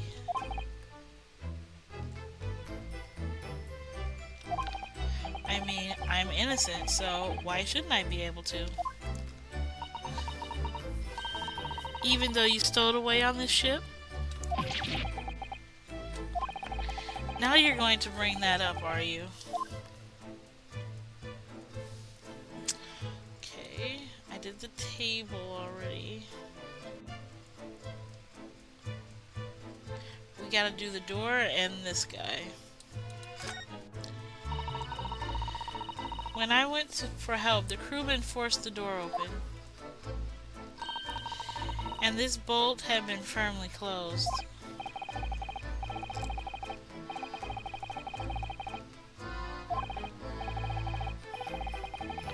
But still, with the door bolted, there would be no way to get in or out of the cabin, that's for sure. We're gonna have to talk to that Russian guy right there. No wonder everyone suspects me. When she glares at me like that, I feel tense all up and down my spine. I remember reading once in a detective novel. The culprit used a needle and thread to draw a bolt across the outside room in a situation like this. Yes, that's the clever trick, isn't it? I'm an avid reader of detective stories myself. But the door of this cabin and its frame are made of metal, and they seal together perfectly. There will be no possibility of using that needle and thread trick here, I'm afraid. When she glares at me like that, I feel pins and needles all up and down my spine. Huh? There's a new guy. Oh, look over there. The crewman, do you mean? He wasn't here before, was he? That's what I thought. Why don't we try talking to him? Probably because I'm likely to get yelled at again, but I suppose I could try.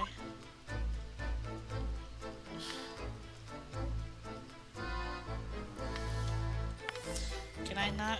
Nope, I still can't. So we're gonna click on one of these guys. Is something wrong, Naruhodo-san? Oh, no, it's just that crewman standing by the door. I can't help feeling like I've seen him somewhere before. Oh, shit, I think I know who that is. Oh, yes, you're right. He does look familiar. Excuse me, sir. Yes, what can I do for you?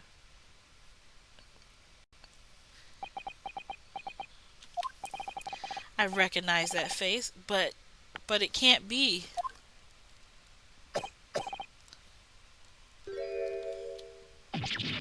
It is. I didn't know you were here, Inspector Hosonaga.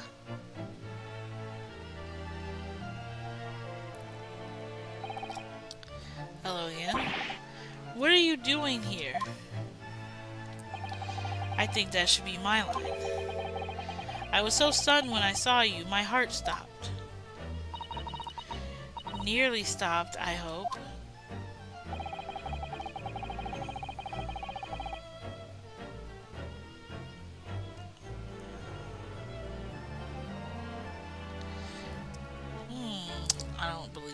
but okay. Again? You certainly do seem to enjoy undercover work, Inspector. If there's anything I can do to help you, please ask. I never expected to see this man on board, but perhaps his presence can help me out of this hopeless situation. I get to converse with him now. So what are your special orders this time, Inspector? Yes, and why are you dressed as a member of the crew? Thank you for the headband, Lee.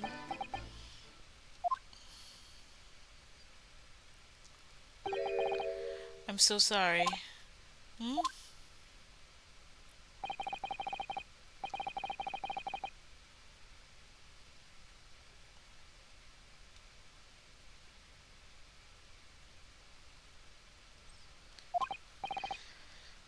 I love the head pats. Ah, my legs have been bothering me a lot lately. I gotta give them a little bit of a stretch from being like trapped under the desk. Okay. For what? My orders were act as Asogi-san's bodyguard. It was the Minister of Justice, Jugoku, who pushed for this overseas study tour to go ahead. And he entrusted me with ensuring that Asogi-san reached Great Britain without being assassinated. Ah, well, you failed. Assassinated? How could that have even been a possibility? I'm not sure. But these are complicated times. There are tensions between the world's greatest powers. Minister Jugoku said we should be prepared for all eventualities. This is incredible. Somebody... I don't believe it. Kazuma-sama was assassinated? Obviously, we couldn't give Asogi-san a visible security escort,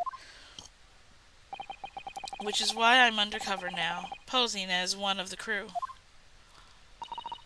I see. And I didn't take my eyes off of him the entire time we've been on board, from morning until night, every day. But I never imagined it would happen here, inside his own cabin, not here on the first class deck.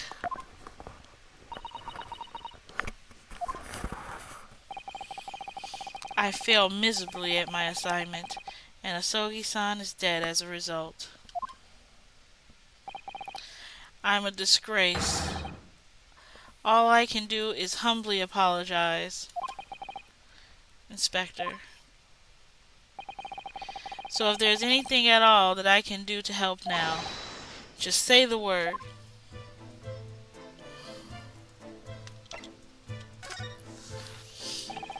We're doing what we can to investigate Kazuma's death ourselves.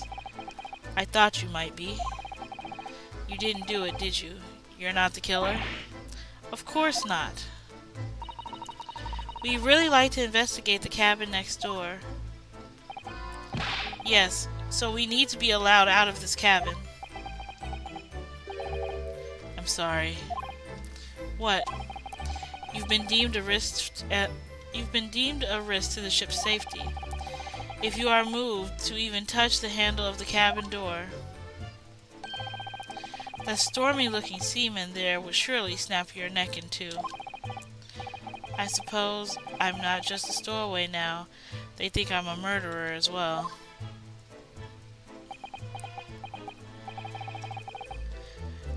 Would it be possible to give me something to work with, do you think? I'm going to need something persuasive. What do you mean? If I had a solid reason why the next door cabin should be investigated, for example, I'd do everything I could to persuade the captain to allow it. Really, I lay my life on the line if I had to. But I don't see how. There may be a way. What? Really? Think of how you tried to persuade me with your innocence, Naruhodo-san, by presenting me with a piece of evidence that you already had in your possession. Evidence? It's just the same as when you were in court.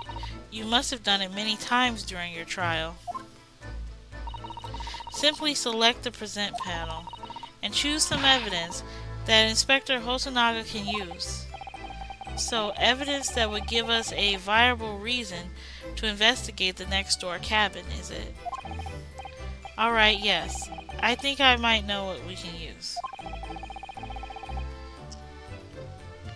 Let's see if I can present the detective with evidence he needs to persuade the detective.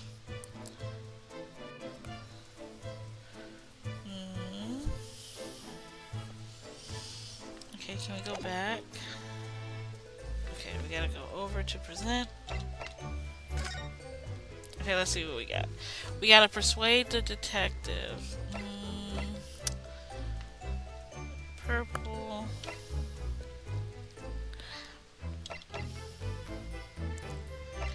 Oh yeah, there should be a killer on board. Maybe that'll work out for him. Can I show you this newspaper, Inspector?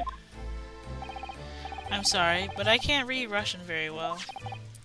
Oh no, that's alright. I know what it says. So you just wanted to point out your university level linguistic talents, is that it? I'm sorry? Nothing like me with my regular schooling. You're something much greater. Is that what you were trying to say? Sorry, forget I mentioned it. Okay, so it's not the newspaper? So should we try the other thing that worked on her? Keep out. There's nothing written on it.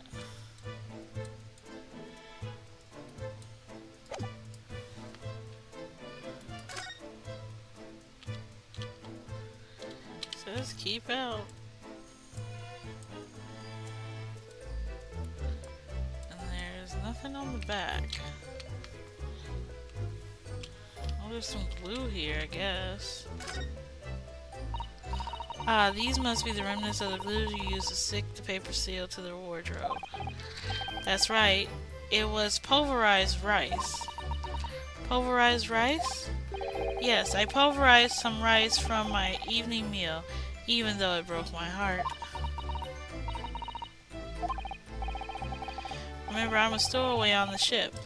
All I had to eat were Cosmo's leftovers. Even a couple of grains of rice could have meant the difference between life and death. Oh my, it must have been awful for you, Naruhodo-san. But I have some glue with me, as it happens. You're welcome to use it this evening. Oh, thank you very much.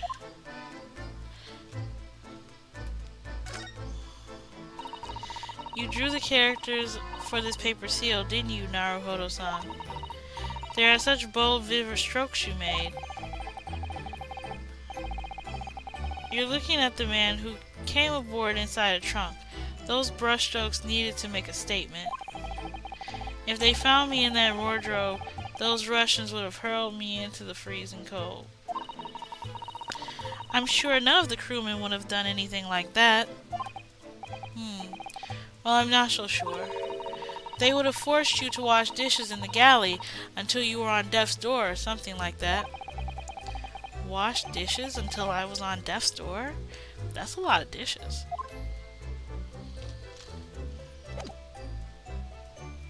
I still haven't found the right evidence. Let's see if it's this one. Ah, this is the paper seal that was stuck over the wardrobe doors this morning, isn't it? That's right, to try and stop the cabin steward opening it up and discovering me. Wouldn't it have been better to write it in English if you didn't know Russian? Maybe, but if the paper amulets like this are a large part of our culture, Inspector. I thought if I made it look creepy enough, people would be too scared to want to look inside. It isn't easy being a stowaway, is it?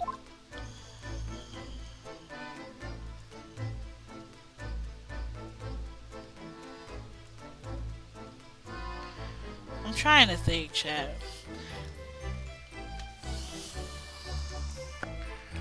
It's not the. Oh, let's look at the one about the Russian lady that's missing.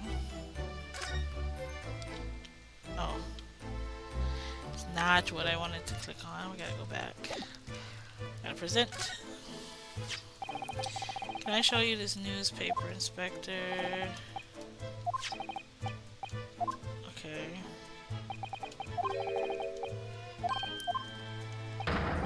So none of that works. Alright, so all we have left is Kazuma's picture and his notes. I'm gonna go with his notes first, actually.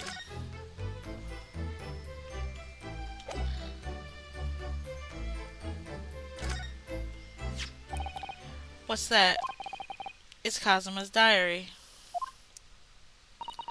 Just before he died, Kazuma wrote something rather strange in his diary. Strange? In what way? He wrote, what looks like some kind of speckled band is dangling from the ventilator grill.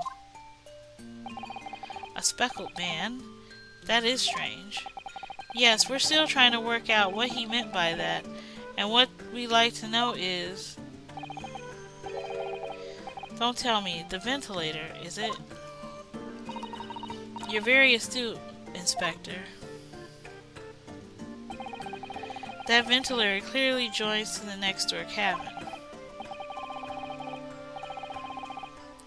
That's right.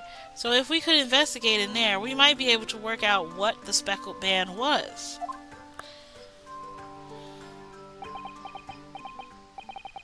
Alright then. I can't leave this cabin at the moment. I'm stuck here until we arrive at the next port. The captain has given me strict orders to guard the scene of the crime, you see. I have to entrust the investigation to you. Really? You're willing to do that? Yes, as long as you don't leave the first class cabin area. I'm afraid I can't remove those handcuffs, though. But what about the captain? Aren't you going against his direct orders?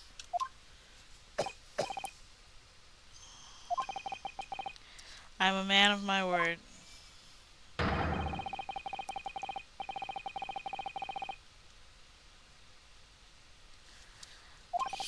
After all, I failed to keep Asogi-san safe. This is the least I can do.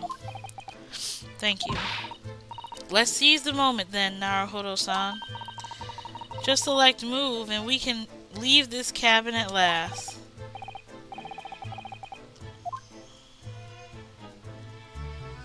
Okay. Just press move. Ooh, yeah. We're moving. Why is there a mousetrap?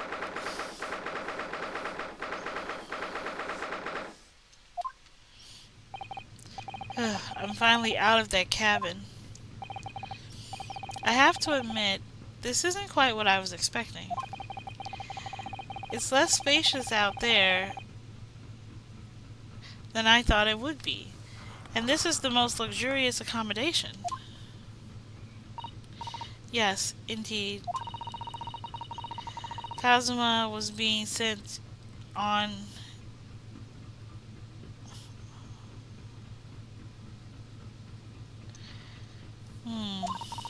That's why he was being put up in a first class cabin. Even still, this is about twice as large as my accommodation in steerage. Really? That must be awful. Oh, look over there. That's another crewman keeping watch, and he looks enormous, even if he is sitting down. The door next to him leads to the second class accommodation. I suppose he's making sure no one comes in here who shouldn't. I suppose. I like people in handcuffs. Naruhodo-san, you look like a little boy visiting a toy shop for the first time. I would have thought you'd be used to a ship by now. We've been at sea for 2 weeks already. Well, yes, I know, but the thing is, I was inside Kazuma's trunk when we first came on board. And ever since, I've been shut up inside that little wardrobe. It must have been a very trying time for you. Please, don't give me that pitying look. Alright, we get to examine.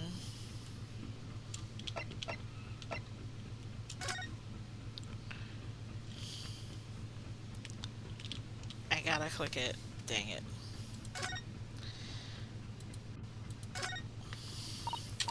Ah, a trap for catching mice. Yes, we have plenty of those back home in Japan. Although they seem to be using a lump of chalk or something as bait. Yes, I think that is what is called cheese. It's made from the milk of cows.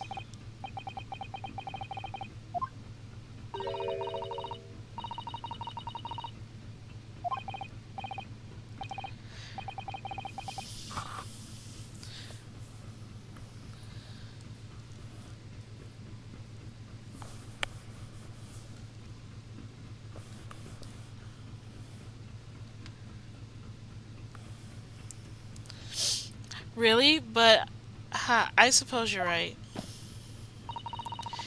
You weren't actually going to try it, were you? All I've had to eat for the past couple of weeks is Kazuma's leftovers.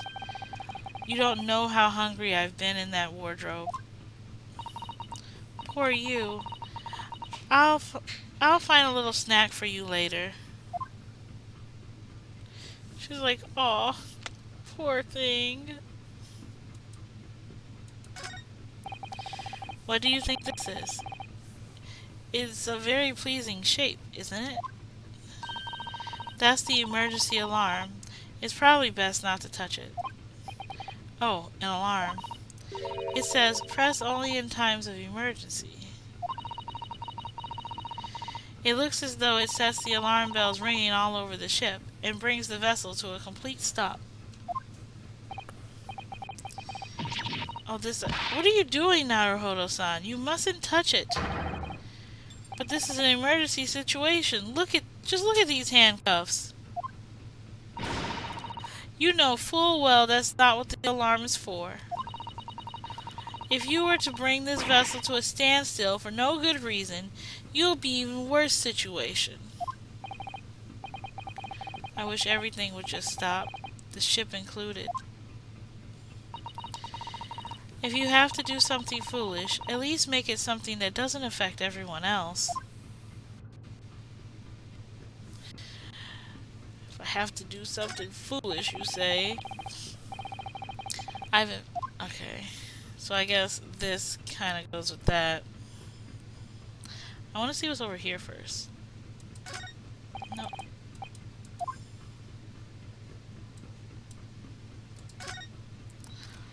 Right. This looks like a plan of the SS Baria, which shows each deck. It shows each deck, look. The Baria is a large-scale steamship with a triple-skinned hull. What a marvel of engineering. Well, it's been playing on my mind for a while now, actually, but how is it that such a large lump of metal doesn't just sink to the bottom of the ocean? Oh, that's really quite simple, Naruhodo-san. It is? Well, consider the Japanese arpeggio, the islands of Japan. Yes, they are not mental, but they are enormous lumps of earth, many, many times larger than this ship. And they don't sink, do they? They've been floating happily on the sea since the gods created them.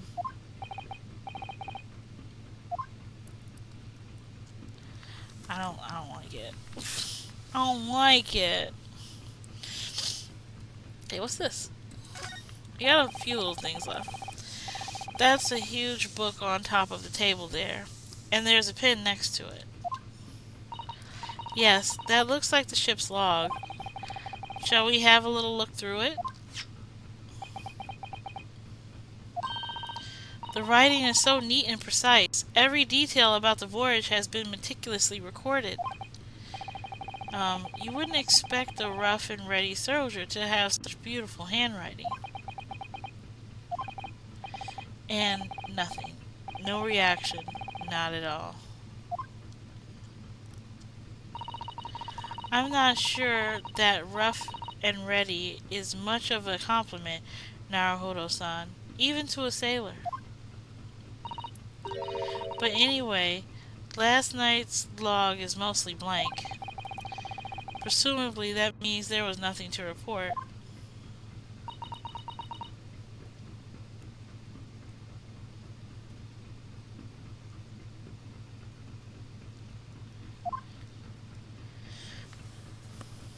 Let's talk to this guy and then maybe this door before we go on to the next room.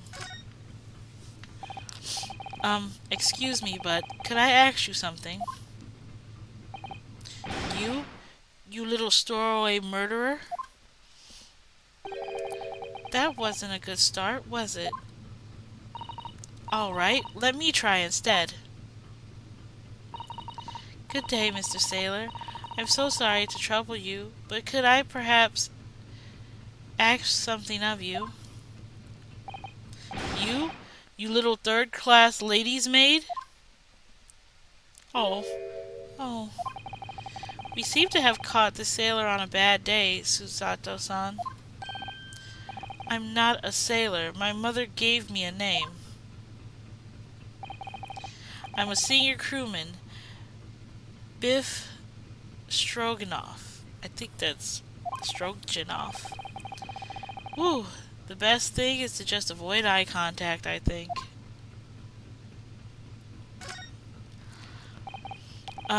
Mr. Stroganoff, about the first class cabin area.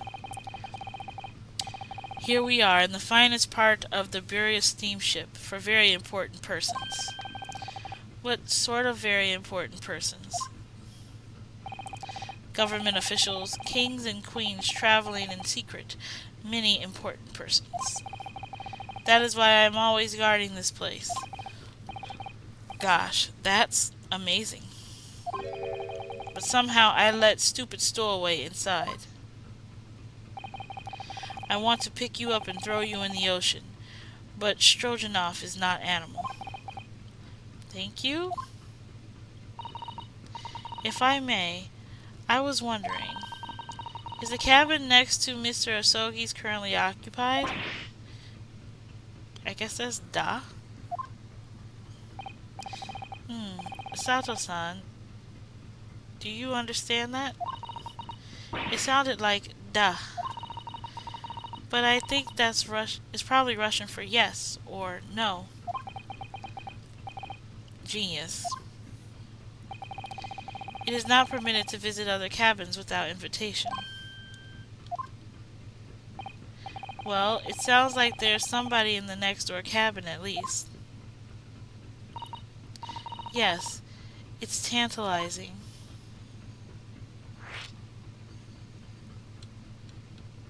Let's try...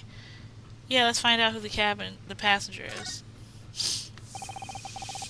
Could you tell us who's traveling in the cabin next to Mr. Asogi's? His name is Mr. Grimsby Roylott, and he is very important Western gentleman. A Western gentleman. Do not think about it. He has nothing to do with the murder of student boy. How can you be so sure about that? Mr. Roylott is authentic Western gentleman. Such a man would have no interest in lowly student from insignificant Far East Islands. My God. Alright. That was harsh. Could you tell us when Mr. Roylott came aboard? That is not your business. Come to think of it, even though we've been at sea for 2 weeks now, and I've been in Kazuma's cabin the entire time, I've never once heard anything from the next door cabin, or even felt like there's anyone there. Well, presumably, since the gentleman is occupying one of the first-class cabins, he must be rather important. Is that right? That is not your business. He won't tell us nothing. Are you on watch here all the time, Seaman Stroganoff? Duh, all the time, so criminals like you cannot come in or get out. I wonder, could you tell us anything about last night at all? It is sad about student boy. Were you on watch last night as well? Of course. And did you notice anything at the time? Anything unusual? What? Susato-san, did you understand that? It was clearly a no. I saw nothing unusual, nothing at all. And you didn't hear any strange noises, or sense anything was wrong in some way? I said no. Sorry. I'm not so sure. I could have sworn that he wouldn't catch my eye for a moment there.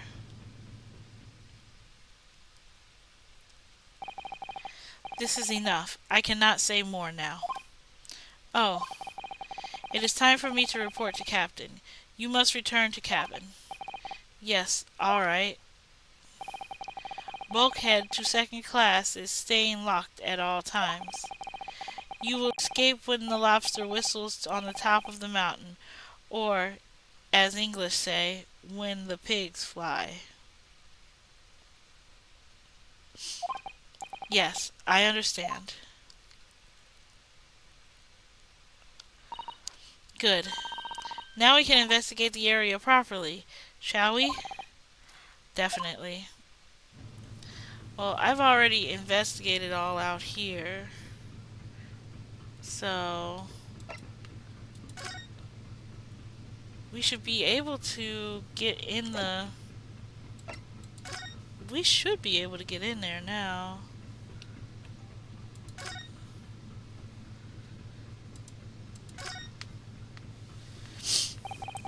This is it. This is the cabin next to ours, the one the ventilator connects to. Yes, the ventilator from which Kazuma-sama wrote that he saw a speckled band emerging. Maybe whoever's in this cabin can help solve that particular mystery. Let's ask.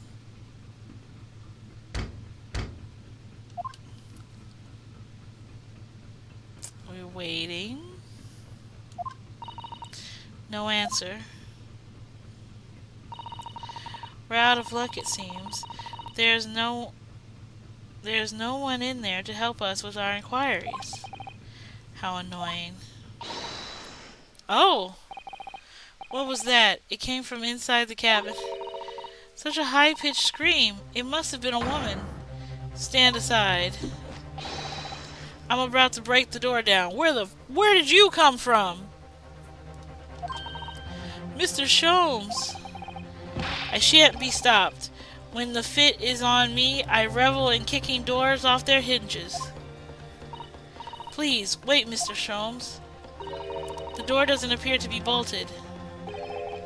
It doesn't? Then how can I deduce that... Wait. How can I dispatch a muscular urge? What, pray, can I kick? I think we should go in. There's no time to think about stress relief.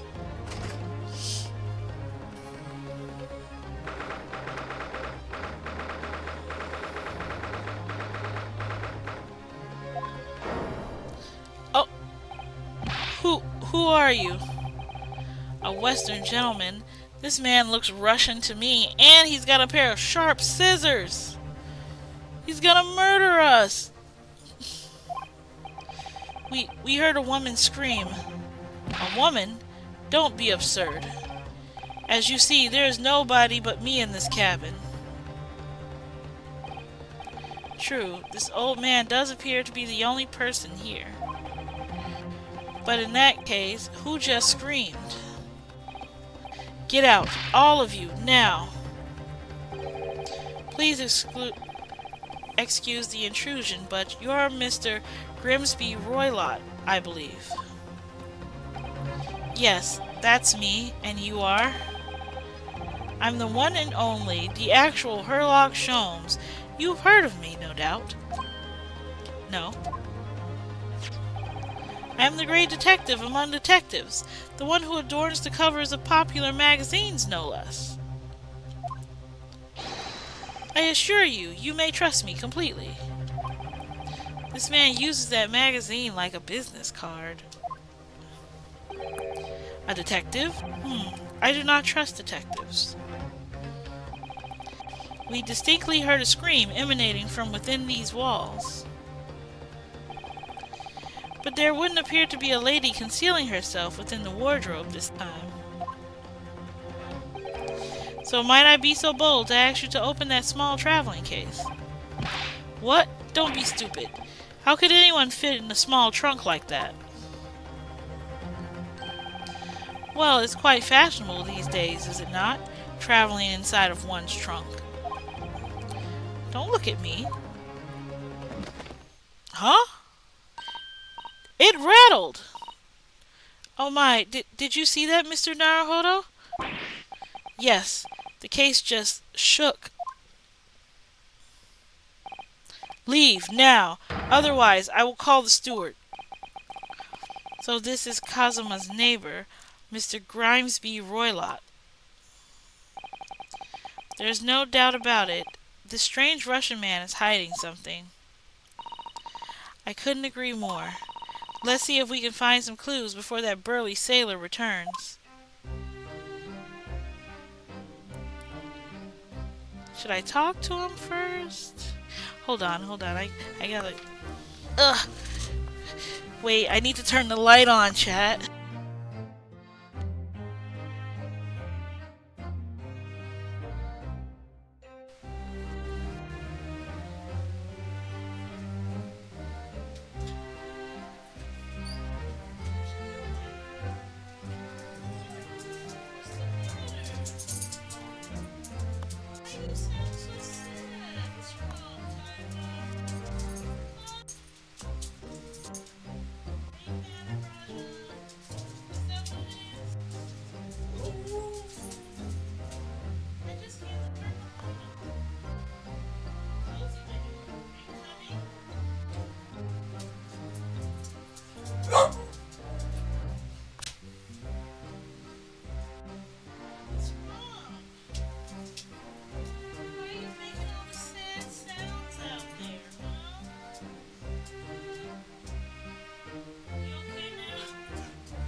He was making the sad howling sound. Making sure. Yep, he was making the sad towely sounds. I didn't know what was wrong with our doggo. Hello, model? Uh-oh. I turned the light on and now the model is breaking.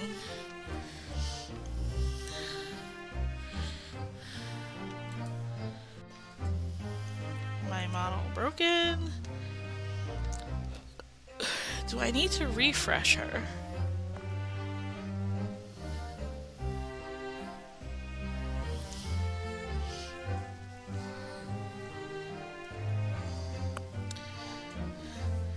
I think she's a little broken.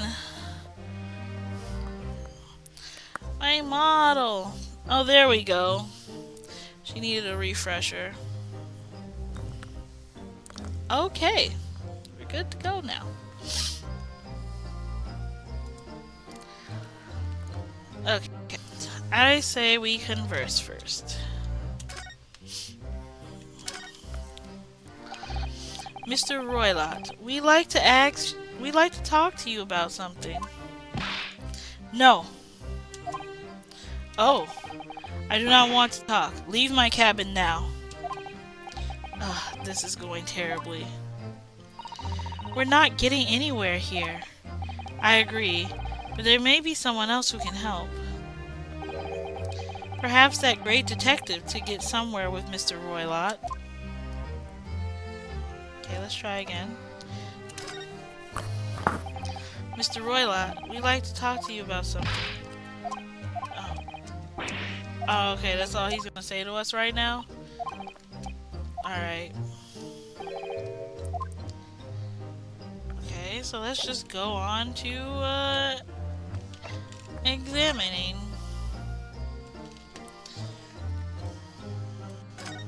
Why is he in the wardrobe anyway? What do you think you're doing? Ah.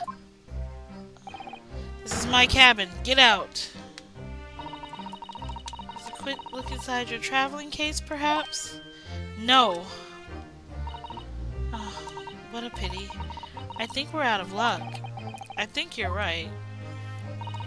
There doesn't appear to be any more we can do. I agree. Okay, so we're gonna have to talk to him first.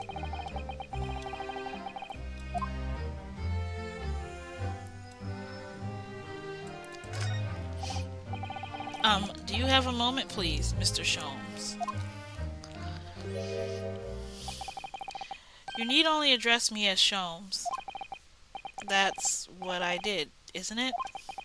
Well, Mr. Sholmes, what were you doing in there? Why, I was resting, of course.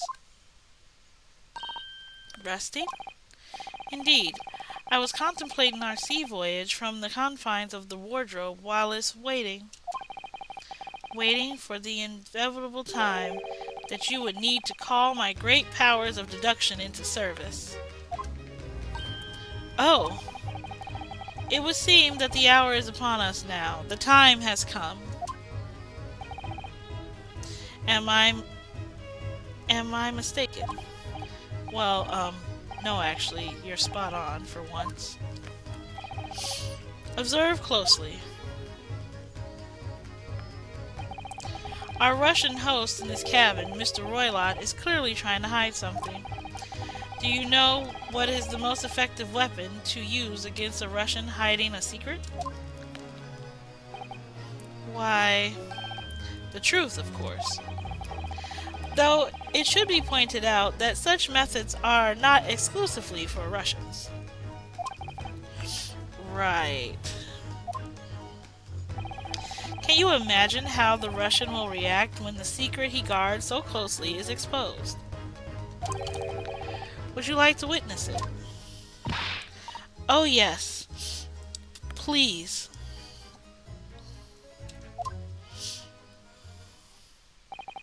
Well then, what you are about to see may well astound you.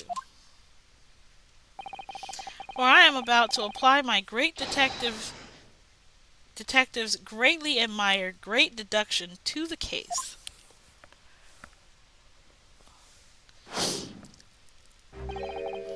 Could this man be more hacked portrayal of the dubious Russian, I ask you? What? From time to time it occurs to me. Is the fellow dubious on the account of his Russianness, or Russian on the account of his dubiousness? I really don't think either of those things could be occurring to you, or anyone. That's right, and Mr. Sholmes... I know this man's beard and dark glasses are hard to ignore, especially on first meeting, but I once read, "It is a capital mistake to theorize before you have all the evidence. It biases the judgment." Shh, I must have complete silence.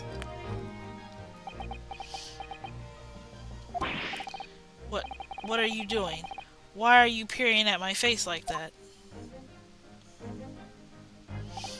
Ah, just as I thought.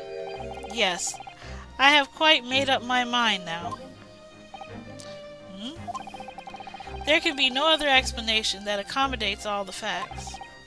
Mr. Roylott, I have reached two incontrovertible conclusions. What do you mean? Number one, your true identity is that of a villain. Using those shears, you're about to end the existence of something most dear. Are you not? And number two, the other conclusion I have drawn, you are, at this very moment no less, in the midst of committing the most egregious crime. Beneath that beard, your mouth quivers with nervous tension as you realize you have been discovered. Does it not? Oh, Mr. Naruhodo-san, I never imagined I would witness one of Mr. Sholmes' great deductions with my own eyes. That was a great deduction. Nothing can deceive Mr. Sholmes. In a single glance, he can deduce all there is to know about a person. What? Twaddle. Yeah, no. No, I don't believe a word that comes out of this man's mouth. Oh yes, I've read about it countless times in the adventures of Sherlock Sholmes. And now I've experienced the astonishing impact of his great deduction firsthand. It's like a dream come true. I can hardly believe it, but all the color has drained from Mr. Roylott's face. It looks like somehow both Mr. Sholmes' conclusions were right. How? How could you? How could I possibly know such things? You wish to say? Very well then. I shall... Etiquette? I shall explain how it was that I arrived at these pair of conclusions. So, do I cordially invite you upon a journey of logical discovery. Let us board the train of reasoning. Put plainly, let us work through my deductions together. The game is afoot. What is this? What is this? Old man's identity. Topic 1. Okay. So the dubious-looking Russian Mr. Roylott, obviously what catches the eye in the first place.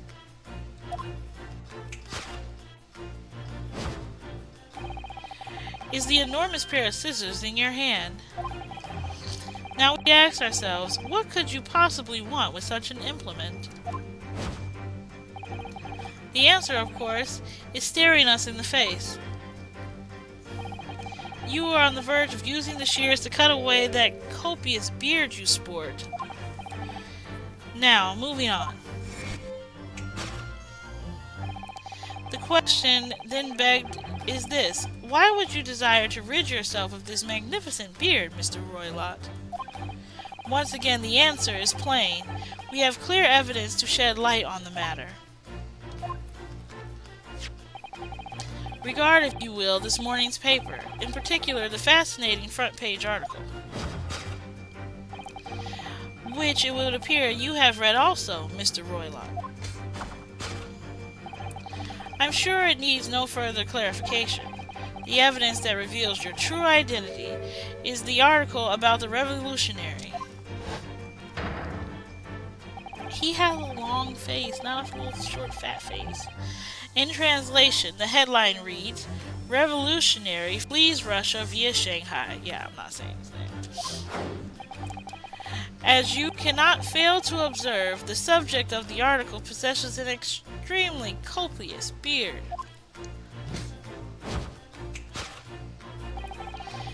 Having noticed the article yourself, you decided to remove your incriminating facial hair before it gave you away. In short, your true identity is beyond doubt. You are the fearsome Russian revolutionary himself. Not that I've heard of you myself, you understand.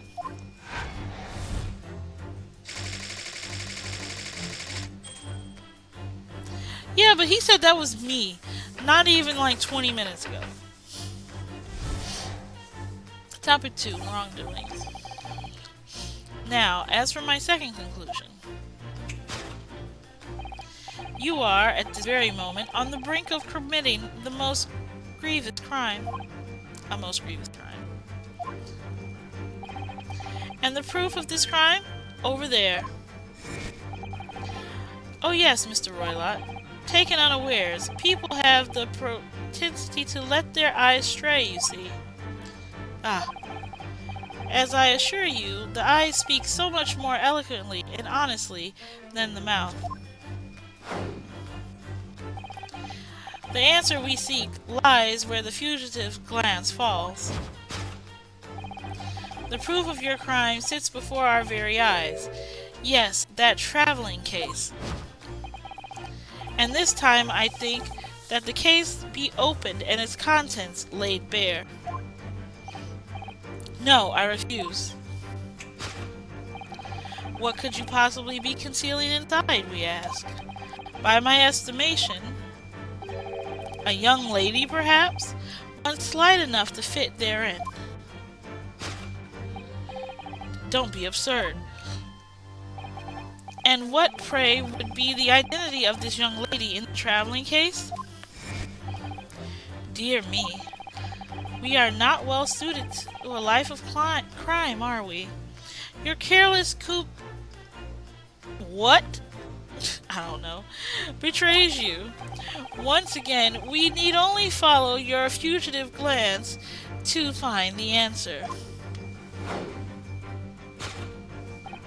Yes, the reason you refuse to open your traveling case can equally be found in the pages of this newspaper. For there is another most stimulating article. If we turn from the fleeing revolutionary to the back page.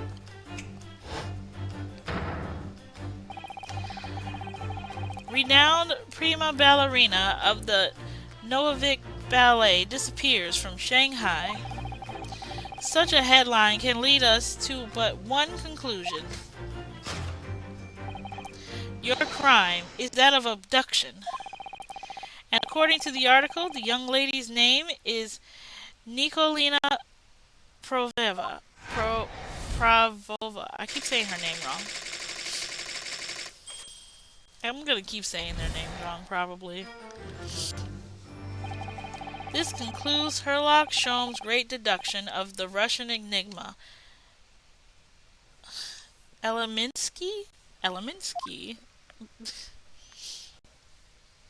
don't know why he said that, but okay. Sasato-san, that wasn't one of the great deductions I've been hearing so much about, was it? Well, the stories are full of Dr. Sholmes' brilliant deductions, you know. But that did seem a little different somehow. Excuse me, Mr. Sholmes, can you come over here a moment?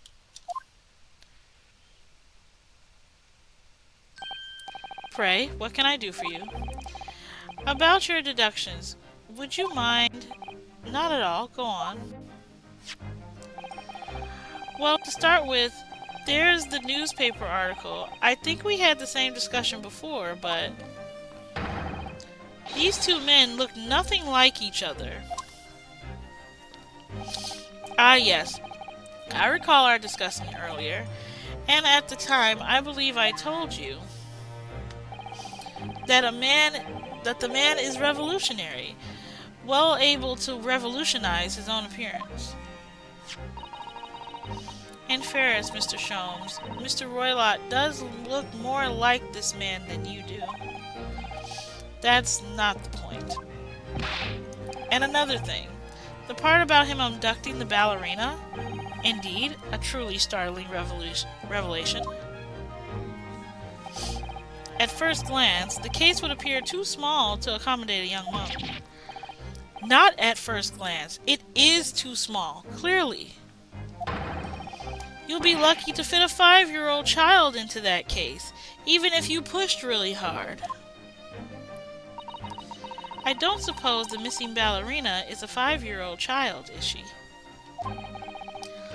You mean you don't know? No, the young lady is 15. No, I didn't know. How could I? Well, if she's 15, then 10 years worth of her would be poking out from that case. Some years ago, I read something pertinent, I believe. A troop of men consuming vinegar daily in order to promote a certain litheness in their bodies. Vinegar? For such a sour bunch, it would surely be simplicity itself to contort oneself into the confines of that small case. Oh dear, you might be thinking of a contortionist in the circus, Mr. Sholmes. This whole thing is turning into a circus. Mr. Naruhodo, something occurred to me about Mr. Sholmes' deductions just now. I think his powers of observation are, well, magical. His eyes cut to the heart of the matter most instantly. It's just where he directs his attention and his logic that seem a little off. Your idea of a little may be a little off itself, Miss Susato. It's just one or two key words in his deductions that seem to let him down. I was wondering if we might perhaps tactically switch them for alternatives. What do you think? Switch some key words in his deductions. Yes, but very tactfully. I'm sure if we could do that, we'd unlock the true genius of Mr. Sholmes' great deduction. Precisely the thought I was going through in my own... Get the fuck out of here, bro. This man is a lot of work. At times, I wonder how anyone puts up with me. Good question. And it's not that funny. You, my good fellow. Sorry. Take a moment to look at your wrists. My wrists?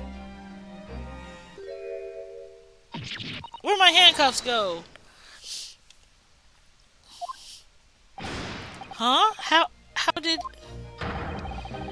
I felt like they may hinder your ability to follow me in our dance of deduction.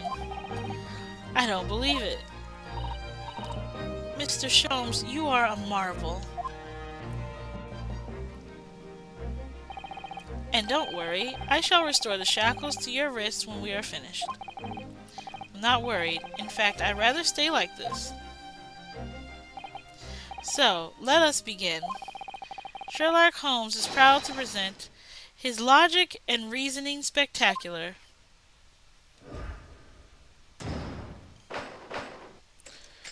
Hold it, Mr. Sholmes. Okay.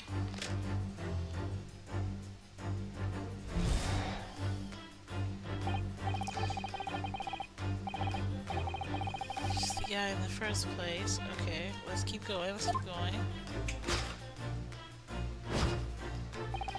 Is the enormous pair of shears in your hand? Okay, yeah. Now we ask ourselves, what could you possibly want with such an implement? The answer, of course, is staring us in the face. You're on the verge of using the shears to cut away the copious beard you sport. I'm not sure. Would you really use shears like that to cut off a beard? I doubt that's something I'll ever have to worry about. It doesn't quite sit right with me, though. It doesn't seem to be sitting right with Mr. Roylott either. Which means, I suppose, the deduction is wrong. Let's try to switch a key word here, Naruhodo-san, and see if it helps matters. Alright, but how? I think we should start by taking a long, hard look at Mr. Roylott. I wonder if it's really his beard he intends to use those shears on. Exactly. If we do manage to find something that seems to fit the sense of Mr. Sholmes' deduction better, then what? Then I'll leave the rest in your capable hands, Naruhodo-san. Why am I the one to do something about this? Well, anyway, let's see if there's anything we could even use to switch around in that last sentence. What exactly was Mr. Roylott really going to use those enormous shears for?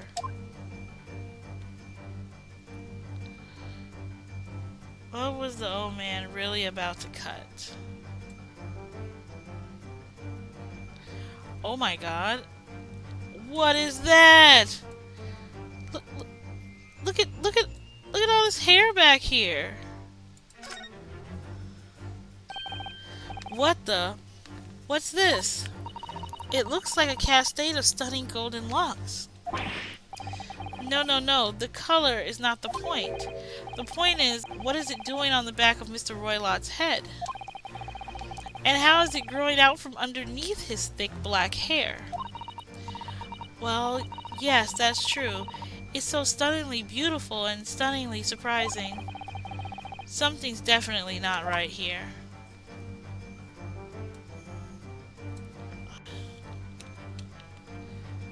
Yes!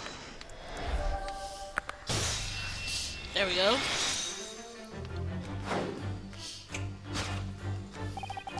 You are on the verge of using the shears to cut away the golden locks you sport. Indeed, you have identified the precise detail I was intending to expose. Such lush golden hair certainly does not befit an old man. You're not a man at all. You're a woman, and judging from the length and sheen of your hair, one still very much in her youth. Oh no. If only I had managed to cut off my hair, no one would have suspected. The question then begged is this: why would you desire to rid yourself of these magnificent locks? Once again, the answer is plain. We have clear evidence to shed light on the matter. I'm sure it needs no further clarification. The evidence that reveals your true identity is the article about the revolutionary. Well, that was a shock. I had no idea that the old man was really a young woman in disguise. Did you? What? Why are you staring at me like that? Yes, it was a surprise, Naruhodo-san. You're enjoying this, aren't you? Sorry? You look like you're in your element as you dance around the room, deducing the facts with Mr. Sholmes. I'm just doing what we agreed. I'm not having fun or anything. This is strictly business. Yes, I understand. Say no more. Well, anyway, let's focus on the next part of Mr. Sholmes' deduction, shall we? The evidence that he picked out doesn't fit the facts at all now. No, that's true, given that Mr. Roylott is actually a woman. Exactly. He, or rather she, can't possibly be this merciless revolutionary. I suppose it's because the deduction as a whole has taken a different direction now. Yes. Let's switch the evidence for something else. Something that fits the facts as we now understand them. For some reason, this woman needed to try to hide her true identity. I feel as though I've either read or heard about a young woman in a situation like that recently. Alright, I'll do my best. It's the ballerina. Alright, so we're gonna go back. And we're gonna go R. Yes!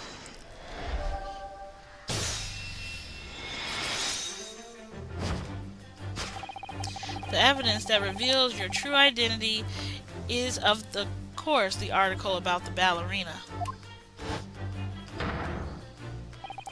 That's right. You hit the nail on the head. Renowned prima ballerina of the Noavik Ballet disappears from Shanghai. It would appear we finally able to address you by your true name. Yes, because your true identity is that of the Noavik Ballet's prima ballerina. Miss Nicolina.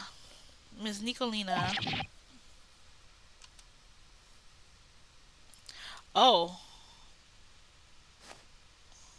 that's kind of dangerous.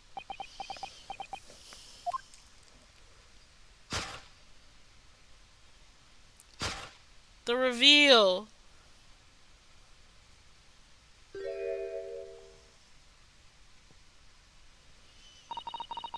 You're right. My real name is Nina. I mean, Nicolina. But please, I beg you, don't tell anyone.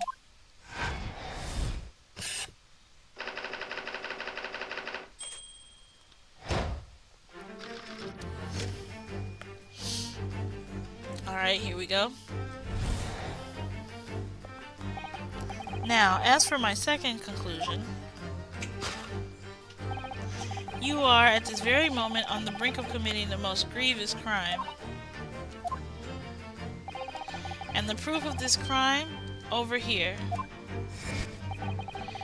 Oh yes. Taken unawares, people have a... Okay, so her eyes straight. Okay.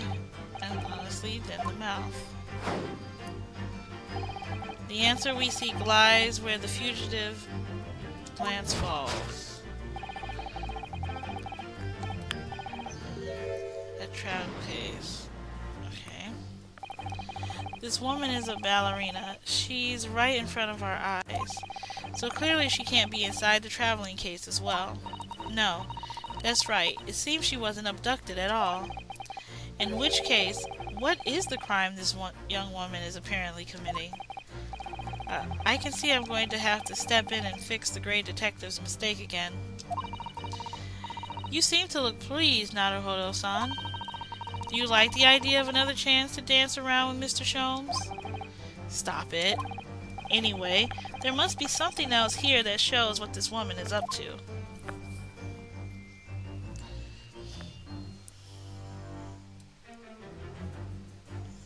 Wait, there's a box back here?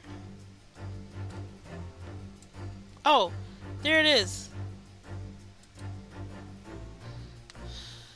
Yes! There's a tiara back there. The proof of your crime is surely this tiara. Ah!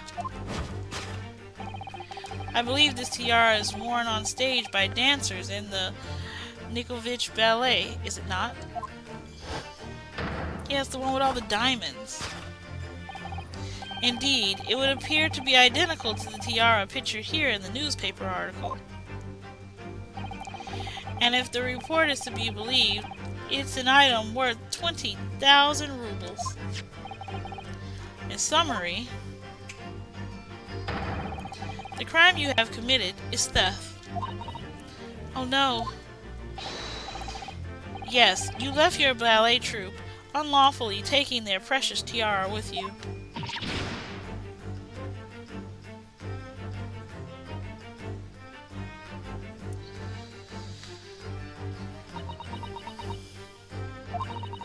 I have no one, no family, no friends.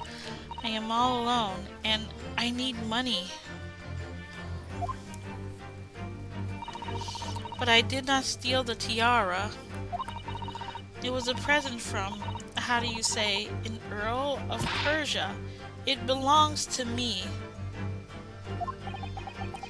This girl is only 15 years old, and she's a runaway all by herself. She must have been extremely lonely.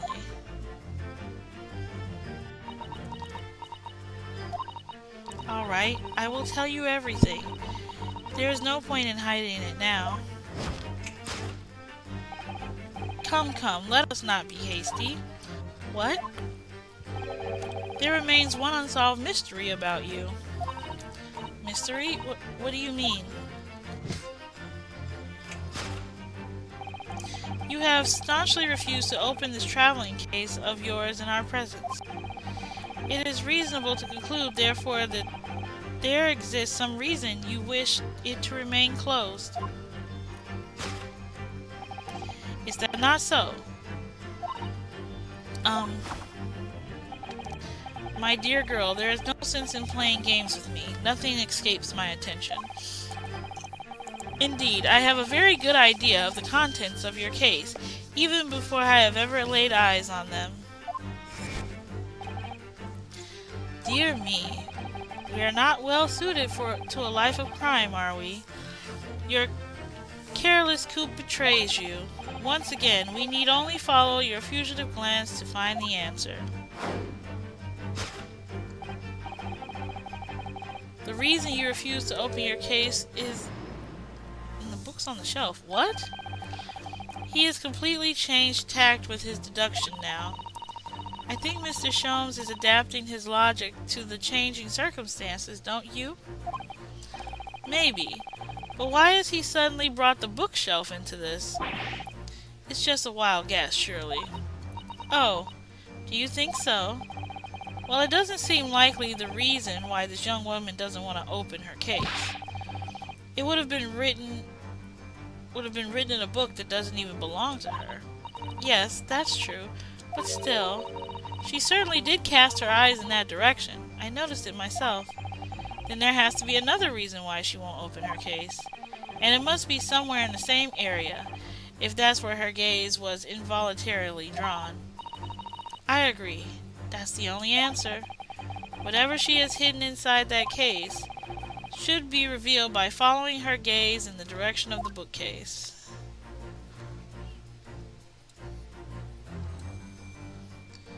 The reason you refuse to open your case is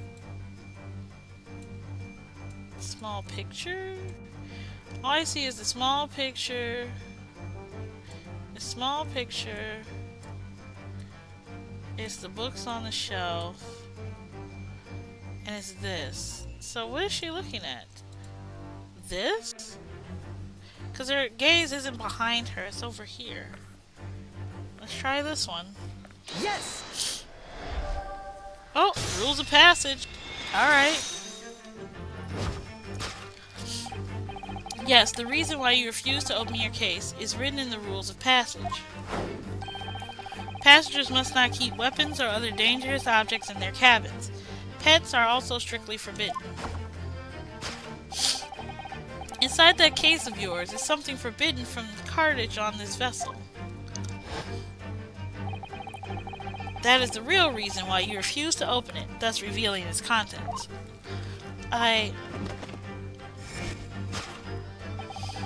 As we have seen, the trunk wobbles from time to time, but no weapon or other dangerous item would move on its own accord. Which leaves but one possibility. Inside your traveling case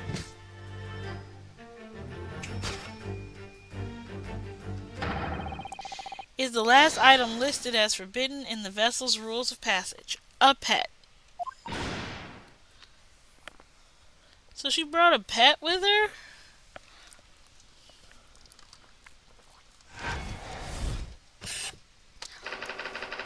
So we found our missing ballerina and she brought a pet with her.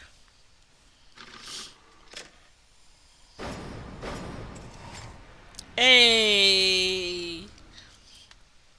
We did it, chat. We turned his nonsense into real sense. So clearly, you aren't who you said you were. No, I am not Grimesby Roylott. My real name is Nicolina Pavlova. Now, I'm probably saying that wrong. Everything you said was correct. You absconded during one of your ballet company's performances in order to escape your homeland. Later that same night, you stole aboard this vessel, which couldn't have been easy. The Buria is a huge steamship with a vast crew. Could she really have snuck on board without being noticed? In order to obscure your identity, you somewhat recklessly took the guise of an old gentleman. You intended to sever all links with your past by severing your long hair. Yet, to a woman, hair is no trifling matter. My personal recommendation is to leave well alone. So, if it was just you about to cut off your own hair, who was it that let out the scream we heard from outside the cabin? That variable tinkling of a bell, why, none other than this young lady, naturally. More like a full set of pipes, if you ask me. I was so scared when I ran away in Shanghai. I was sure they would come looking for me. That's why I decided to, how do you say, disguise myself, so no one would recognize me. As a result, you transformed yourself into that questionable old man. I see. I put on the fur hat and fake beard. Then just before you came in here, I saw the newspaper. Right on the page, there was a picture of me. I was so frightened, I couldn't stop from screaming. I knew that if I didn't change my appearances completely, they would find me. So I decided to cut all my hair as fastly as possible, and I picked up the scissors in my hand and... At that precise moment, we walked in through the ignorantly unlocked cabin door.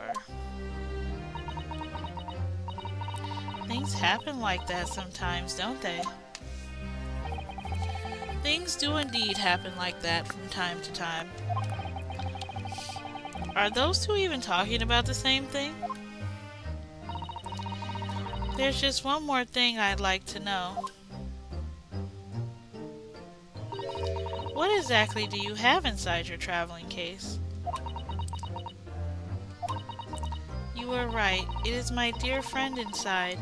My only friend in the whole world.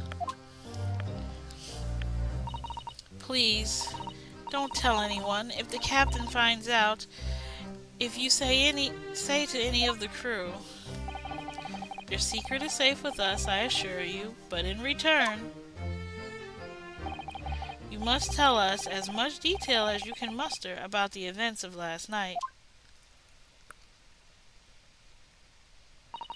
Yes, all right, I will tell you. Well, Mr. Naruhodo, wasn't it something Mr. Sholmes' great deduction? It was certainly something, yes.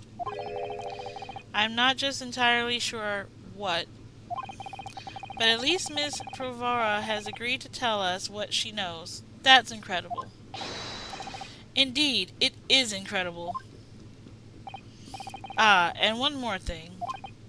Oh, yes, what? Observe your wrists.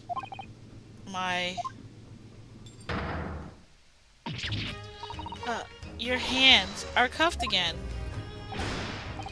What? But how? True to my word, I have restored your shackles. When and why?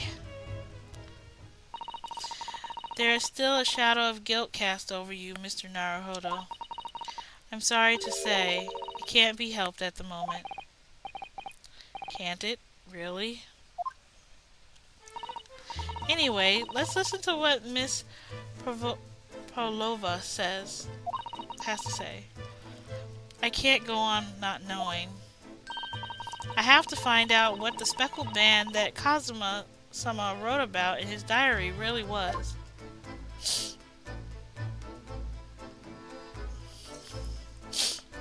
Guess we get to talk to her now.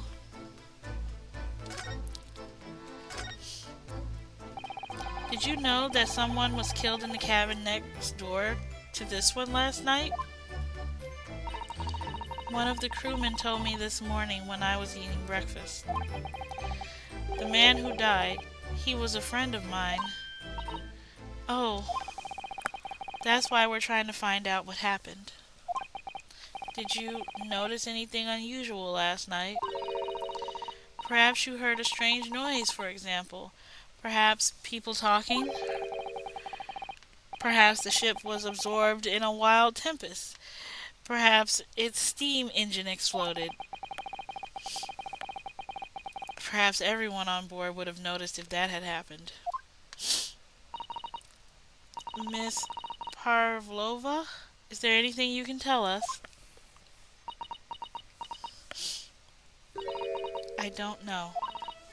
I'm sorry, but that's all I could think about. But all I could think about last night was what I had done and whether they would find me. I didn't notice anything that was happening around me. Oh, I see.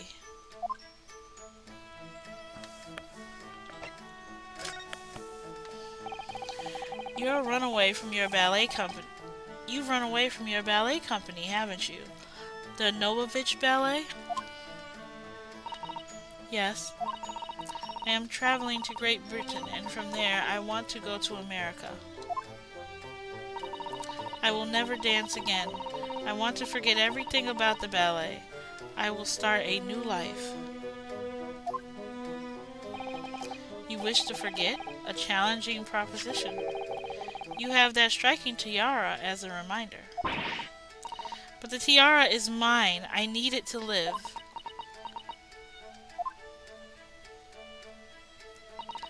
I have no money of my own. The Novovich Ballet gives us only a little food and water. We must dance all over the world. I had to run away. I had no choice.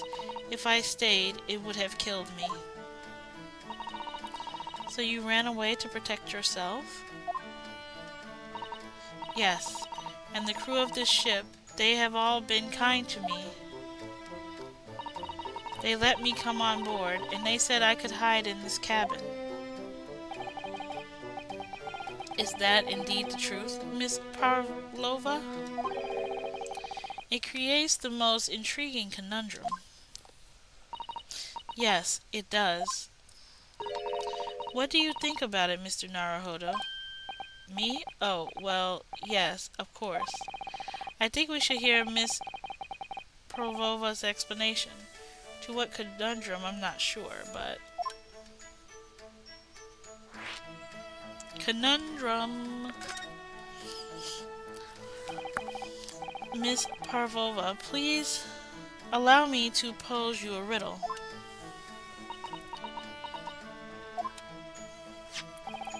According to this newspaper, it was only yesterday that you absconded from the ballet. Now that being the case, it must have been last night you boarded this vessel.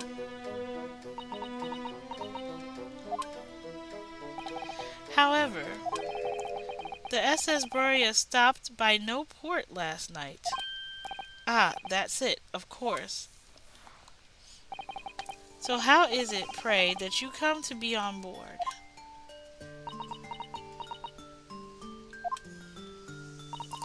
Now that I think about it, the crewmen outside the cabin acted very strangely when we mentioned that.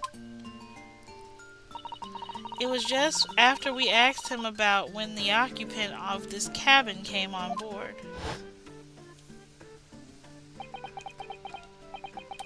That is not your business. Yes, you're right. He did seem to be hiding something.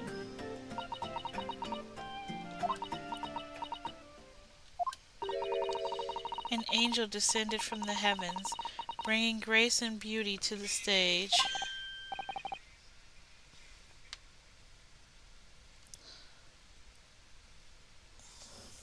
Sorry, what was that?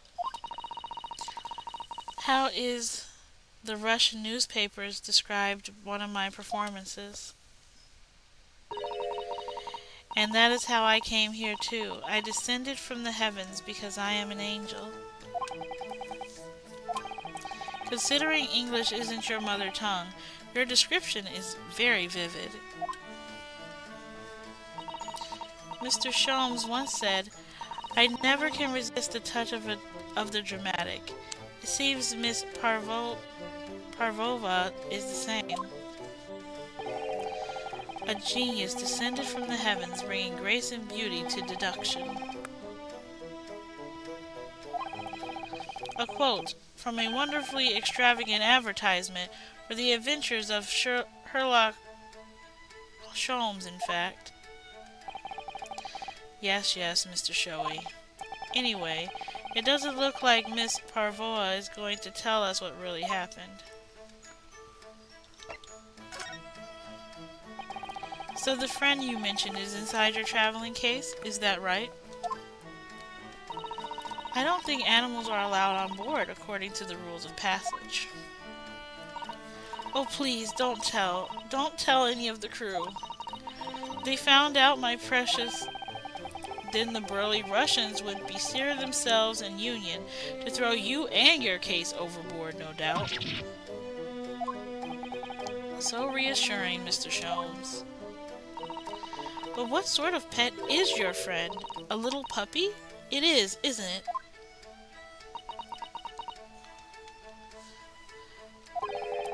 Maybe an adorable little rabbit? You credit Russia as a land with small rabbits, do you?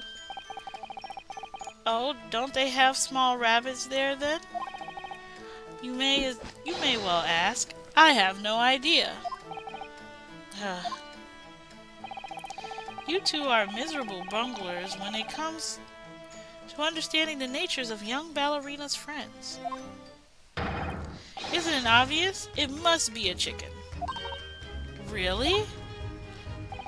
Considering the benefits, a rousing wake-up call, daily fresh eggs, and when adversity strikes, it could satisfy its needs of sustenance. What? So you eat your friends. I'll remember that.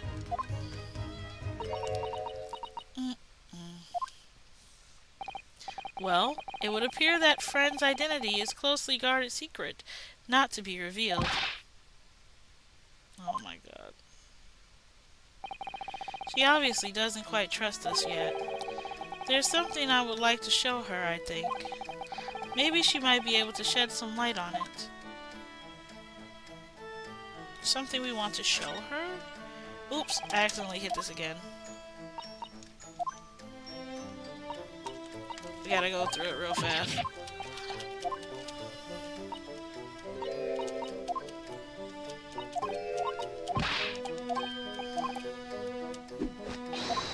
This man is a fool.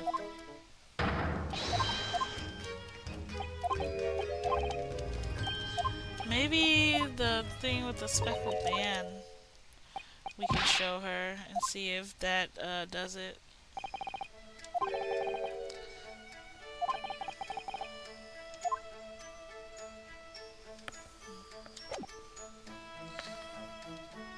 At least, let's see if that works.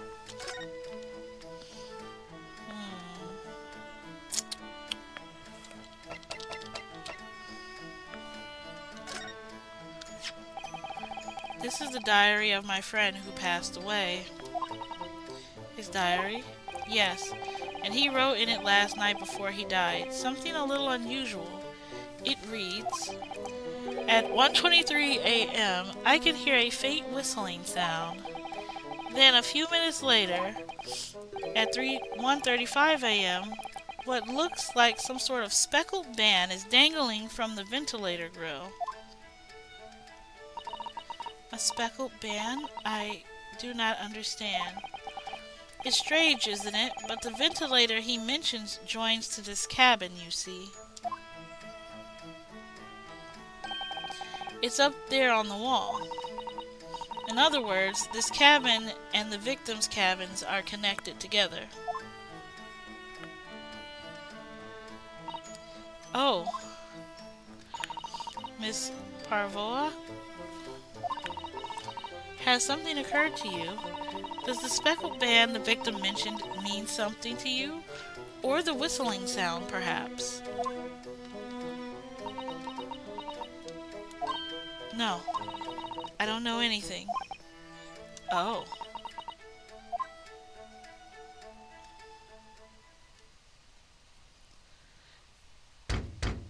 She's lying, but okay. Excuse me, Mr. Roylott. Yes, what? Wow, she's fast. The captain would like to speak with you. You must come to the captain's quarters at once. Please.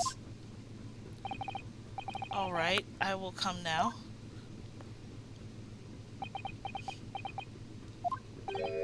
What?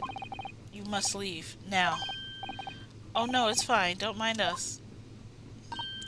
Yes, please don't worry yourself, Mr. Roylott. Get out. The passenger said out, or do you want me to throw you out? Looks like we'll have to leave investigating this cabin until later. What a pity.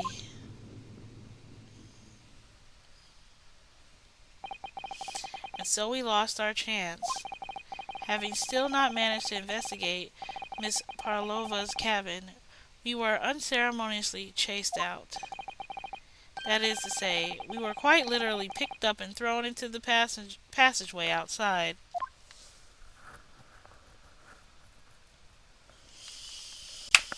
Alright, chat. Oh, looks like I froze again.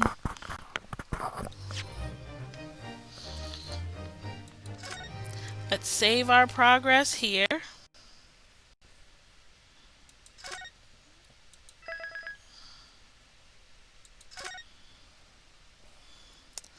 Okay. I think this is a good stopping point. I was definitely waiting until we hit this point because we were getting close to that 3-hour mark. I'm trying to get us to... There we go. We're gonna exit the game. Let it save. One more time. Alright. Okay, let me switch screens. Alright, chat. Oh, that was good. That was good. We made it through, like, I guess the first section. I was waiting for that. I was waiting for us to get to that point anyway. Oh, man. What do you guys think? I don't like Mr. Sholmes. He is an idiot, and I do not wish to work with that man in any way, shape, or form. But it doesn't look like I have much of a choice in that. Like, they've done a great job of making me just not want to talk to this person in any way, shape, or form. But, of course, again, we don't have a choice. So, anyway, let's see if we can find somebody. I do like the story so far is pretty good. I hate that we lost Kazuma. It's like, why? Why kill Kazuma? I mean, I guess it makes sense, but I wish it didn't have to make any sense. I did not want to lose our friend. But here we are. No Kazuma in handcuffs. Man, is this guy ever gonna catch a break, or is he gonna constantly be put in handcuffs every time something goes down? Are we always gonna be the murderer? Is the question. Well, it looks like nobody is around. So, I'm just gonna end here for once. I hope you guys enjoyed the stream, and I'm gonna try to stream again more of this tomorrow. I will see you all next time. Don't forget, I've been posting the YouTube videos. I've been trying to get my live streams up. So if you want to go to my YouTube and take a look at that, you can. They are in the Discord. If you are part of the Discord, they are in there. And until next time, everybody, I'll see you later. Bye now. Bye.